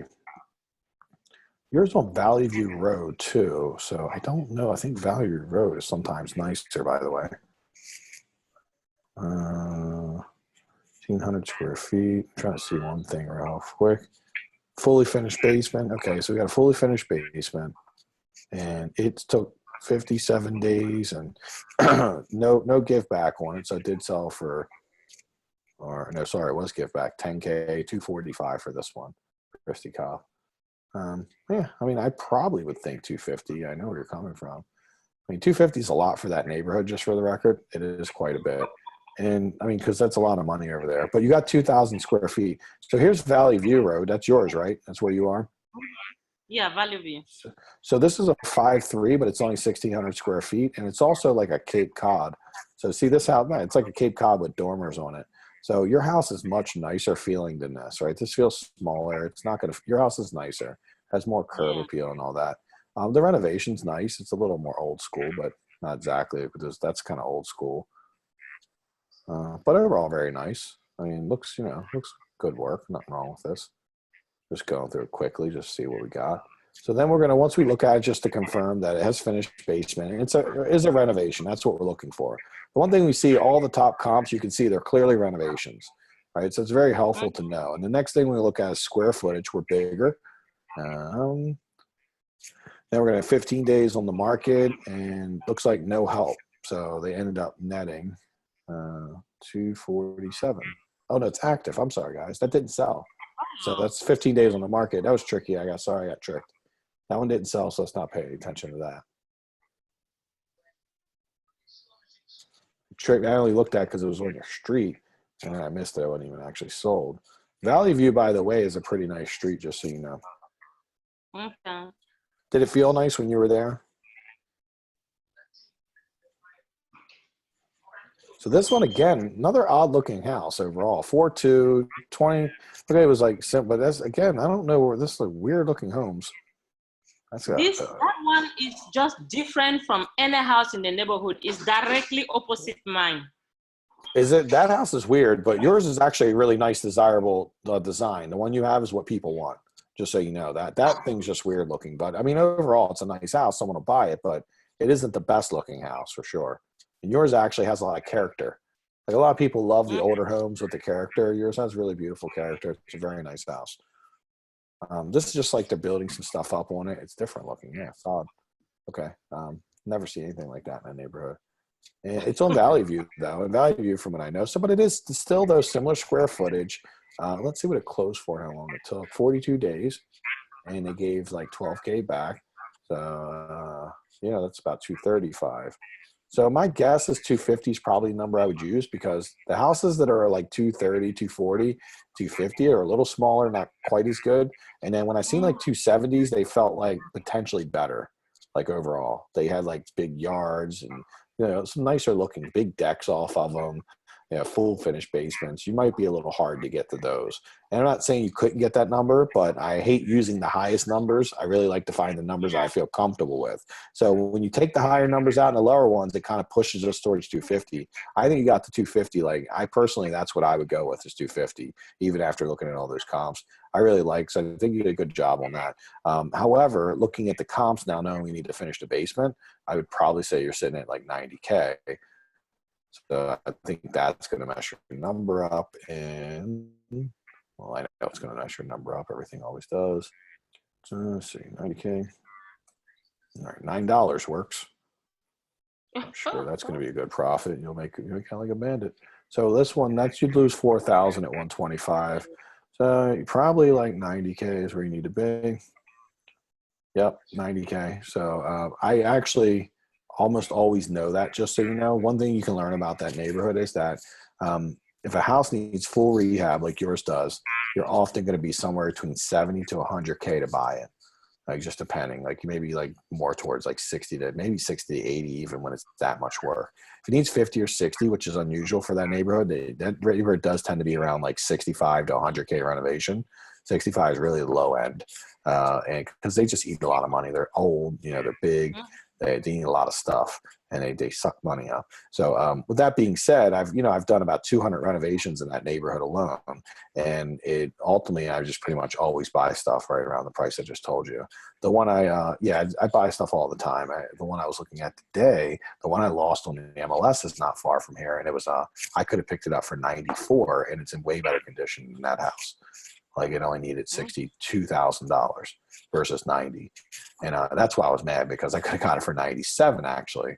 You know, if Nick's on, it was Nick's deal that he can't brung to me. I was actually going to lock it up in an LLC in case he wanted it, because he brung it to me, but I had already, my VA was already working on it and looking at it. And so we had a HUD offer in on it, but I totally didn't really want it or need it at the time. So it wasn't a big deal either way. So I would just say that really the only area I could give you feedback on is the renovation, right? Following that reno estimator, watch the video again, get it on your desktop so that your process is, you comp it, you look at it, you do the reno estimator, you run it to the deal analyzer, you make sure your numbers are working. These are not even working that well, but they're working. You know, 33K is not bad, but it's not the greatest. I mean, per the deal analyzer, you should probably be offering even less, like 85, you know, which is fine if you really, but you know, and what you have to do is get real disattached from what people want and start getting attached to what you can pay. Because see, your job is not to like accommodate their 125 and, you know, that house ain't in the same neighborhood, that house ain't as nice. That's not your problem. This is where you are right now. You're at 80 to 90, and that's your world. Her world's 125. And if you assess like 80 to 90 and she's at 125, then you have a quick call, like, hey, look, this is where I got to be at. Right? This is what I got to do. This is where I got to be. And if that don't work, you know what? I can break up with you. You probably don't break up with them. You break up with your men when you were younger, because you're like, no, I'm staying with you. You stay with them. Okay. You think about like that man that you like, yeah, you break up with them, right? If they don't like them, they're no fun. Well, if somebody wants 125, you can pay 80. They're no fun. Like, we're not going to get along very well. You got to get rid of them. I mean, because you got to make room for the next person, right? The next person, you know, the next deal. And you're also serving them a little bit, because you know what, they don't like, you don't want to waste their time and run them around. Yeah, so I'll call her to and break up. Well, you don't have to break up. Remember, you left it open. So just say, look, I ran the numbers with my partner, and we went through everything, and you know, just run the numbers with her. Like, look, I probably sell this thing for $250 when it's done, but I got to put about $100K into it. She shouldn't be able to argue that you need to put $100K into that house, because like a retail person could put $150K in that house. So a lot of times people, like if people fight me on the comps, I'm usually willing to work on the comps a little bit, but they never really fight me on the renovation, because if I'm doing it for 90, then like it probably costs them 100 and some. So, you know, because they're going to call it retail people. So they're one place or the other, I can get that buy-in from them. So I look at the comps, then what comp do you agree upon? As soon as they agree upon any comp, that's buy-in. So if they see a comp for 250 or 230, you don't really need to be too off on the comps. There was a couple comps you could have showed her that were like 240, 250. And I mean, if you get her at that 250, then just show her 100K renovation or 105K renovation. And I can't imagine that you would think it would be less than 105 for a house that's 1920, 2,000 square feet, needs everything. Like, yeah, I mean, I could see someone easily spending that. And if she's know-it-all, then guess what? You'd be like, hey, you're going to have to rehab. Hey, if you consider rehabbing it yourself, maybe you should rehab it yourself. I mean, that's how you get the most money out of it. I mean, that's real advice, by the way. It's not like a game or anything. It's just like, maybe it would be best for you to rehab it yourself. And then they usually will tell you, well, I don't have any money. Okay, well, this is how it works. If you don't have any money and I have to take the risk and rehab your house, it costs me $105K to rehab your house. And I got to make some money for doing it. I'm not going to do it for free, obviously. And so here's where I need to be at and why. And then you pull this deal analyzer out and you say, look, if you're 250 and I put, look, here's how I would do it right here. I put 105 in, right? I offer you 85, and look at this. I'm making $23,000. But I'm investing $190,000 in 6 months to 8 months of my life. Right. And maybe I don't get to 250. Maybe that 105 goes over budget, because, construction does go over budget quite often. And, so I'm taking the risk. My 23 could easily turn into nothing. I could end up losing money even. Donald Trump shuts Hamilton down. You never know what he might do. So that's the stuff I like to say. We actually had a funny joke me and Delonte were doing for a while. Well, we would always end every conversation. Well, you know what Trump says. And people loved that. They found that funny. We were like, look, so based on that, we'd be at 85, They'd be like, really? And I'm like, well, you know what Trump says. I got to offer 85 based on what Trump says. And they're like, what does Trump say? Well, he says, market's doing this and that. You You know, we got to be aware. Just joking with them. They're like laughing. Some people laugh. Some people hate Trump. Some people love him. Depends on what neighborhood you're in. I don't really care either way. I just care about my economy being reasonably good so I can flip houses and everything can stay fine. So yeah, you show them this, and when you start showing them the numbers, then when they say, no, it's not that, then you're like, hey, Glory, what part of this do you disagree with so we can work through it? You see how now I'm spending time and I'm breaking the numbers down? And does this work every time? No. But man, I have to tell you, when I started doing this, it works on some people. It won't work on all. Some people are bullheaded and they're really hard to get through to. And those people are not the ones we're going to win with most often. So our focus is on the people who will listen to us. And then, so your job as a prospector is to identify that they aren't listening to me, and I'm not, and then just get straightforward with those people that don't listen. If they're really nice, most of the people I deal with are not like that. They're very nice, they're very polite, and they're willing to listen. Then I spend 2 hours with them. I show them all this data, we talk, and we come to a conclusion usually. We just work through it until we get to an end, right? It's not like, yeah, because you have to be the leader, you know, and as soon as they try to be the leader, well, last time I checked, I'm pretty sure she's not the investor paying the money issue. You are. You have to be in charge. She can't come run the show. It's like me going to my doctor and saying, look, man, I really need you to do this heart surgery like this. I'm like, hopefully he wouldn't listen to me because I'd be dead because I don't know anything. But you know what? If I get on like, you know, YouTube, I probably would think I knew how to do a heart surgery. Like the way I roll, I'd be like, oh, are you using this tool? And they'd probably be like, shut up. That's what Tanya does to me when I start talking to her, because she's a nurse like you. And she starts telling me, like, she loves when I try to tell her medical stuff because I got on YouTube, and she's been a nurse for 20 years. She always laughs at me because, you know, I start trying to school her and I sound stupid because I don't know anything, right? And then she puts me in my place because that's where I need to be. She's the nurse. She's been doing it 20 years. I have no credentials other than I watch 2 YouTube videos. And that's what most people we're dealing with. It's very much the same. You know, we have to establish our authority in the nicest possible way, so then they respect us and want to work with, listen to what we're saying. And if we can't win that battle, then it's really hard to win in general, because they're just always going to disagree with you and be like, you know what, let me go shop this around. I know I can get more. When I've done best glories, when I go through this and people are like, I mean, I hear this quite often. They're like, we really want it more, but man, the numbers are really shocking. Like, I see what you're saying. I totally understand why you're offering what you are. And then they have a discussion, and I'm like, well, you guys like some time maybe to discuss it and talk about it. And, you know, I totally understand if this doesn't work for you, but if it does, I'd love to buy your house. And I'm like, yeah, give us a few minutes. Sometimes I go out to my car, and I've had people pray on it. I've had people like, can we have a couple minutes to pray on it? Whatever it is, right? I mean, it's totally up to them. I'm making the space for them to do what they would like to do, right? That's totally up to them. And when you work with them at that level, then you get the answers you want. And sometimes you just get a no. And sometimes I have to tell them no, like, hey, you'd be better off listing this. See, when we go in, we're honest. We're not looking at what we want. We're looking at what best works for them. And then we're trying to match that up to what works for us. And if we find there's a big gap, then we're just honest and straightforward about it. Like, there's a really big gap, Gloria. I'm at like probably a lot less than 125. Like, you know, unfortunately, I'm running a business. I have to make a little bit of profit. I need a teeny bit of profit so I can eat. And I can feed my kids, and, you know, I got kids that are going to go to college. I've seen all the kids running around your house, so I know you need to make money. Like, you know, they don't look, I'm sure they're not free. Like, they need some support, right? Expensive asset. I know, exactly. Well, they'll take care of you one day, and it'll be worth it. You got, how many kids do you have? 4? Do you have 4 kids or 3? I have 4 kids. 4, so I think you have 4 opportunities for one of them to step up. Now it's summer. They have to eat all the meals at home, so it's not funny. Yes. Well, noodles. Give them those ramen noodles. I loved those as a kid. I still eat them now if I was not trying to be healthier.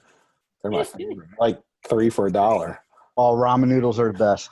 I know. I still don't know how I like them 30 years later. I still like ramen noodles. You can add stuff. Still eat ramen. Come on. Dude. Yeah, I know, man. I stopped eating them because Tanya's like, they have a lot of salt and your blood pressure getting high. Tanya's starting to work for me tomorrow. I have my own personal nurse now. I'm like stepping up in the world.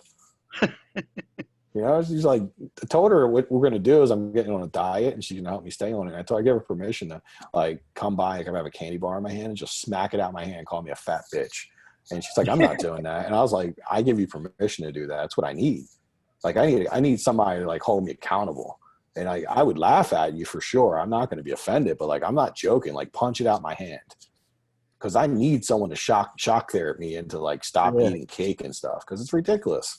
I like kill myself. I got so much to live for. You know what I mean? I got like so many things are awesome in my life, and I'm like emotionally eating, and it's stupid. And I like seriously, and I'm easygoing, so I don't get mad about anything. You smack it out my hand, I'll just be like, oh, that sucked for a second. And I'll be like, yeah, thank you. You know, you saved my life a little bit at a time. I need to go get some Oreos. I know, man. Don't tell me about Oreos. Come on. Whole sleeve. I know. There you go, man. Stressed out. All right. Well, I got to go. If everybody has a question, I'll answer it. If not,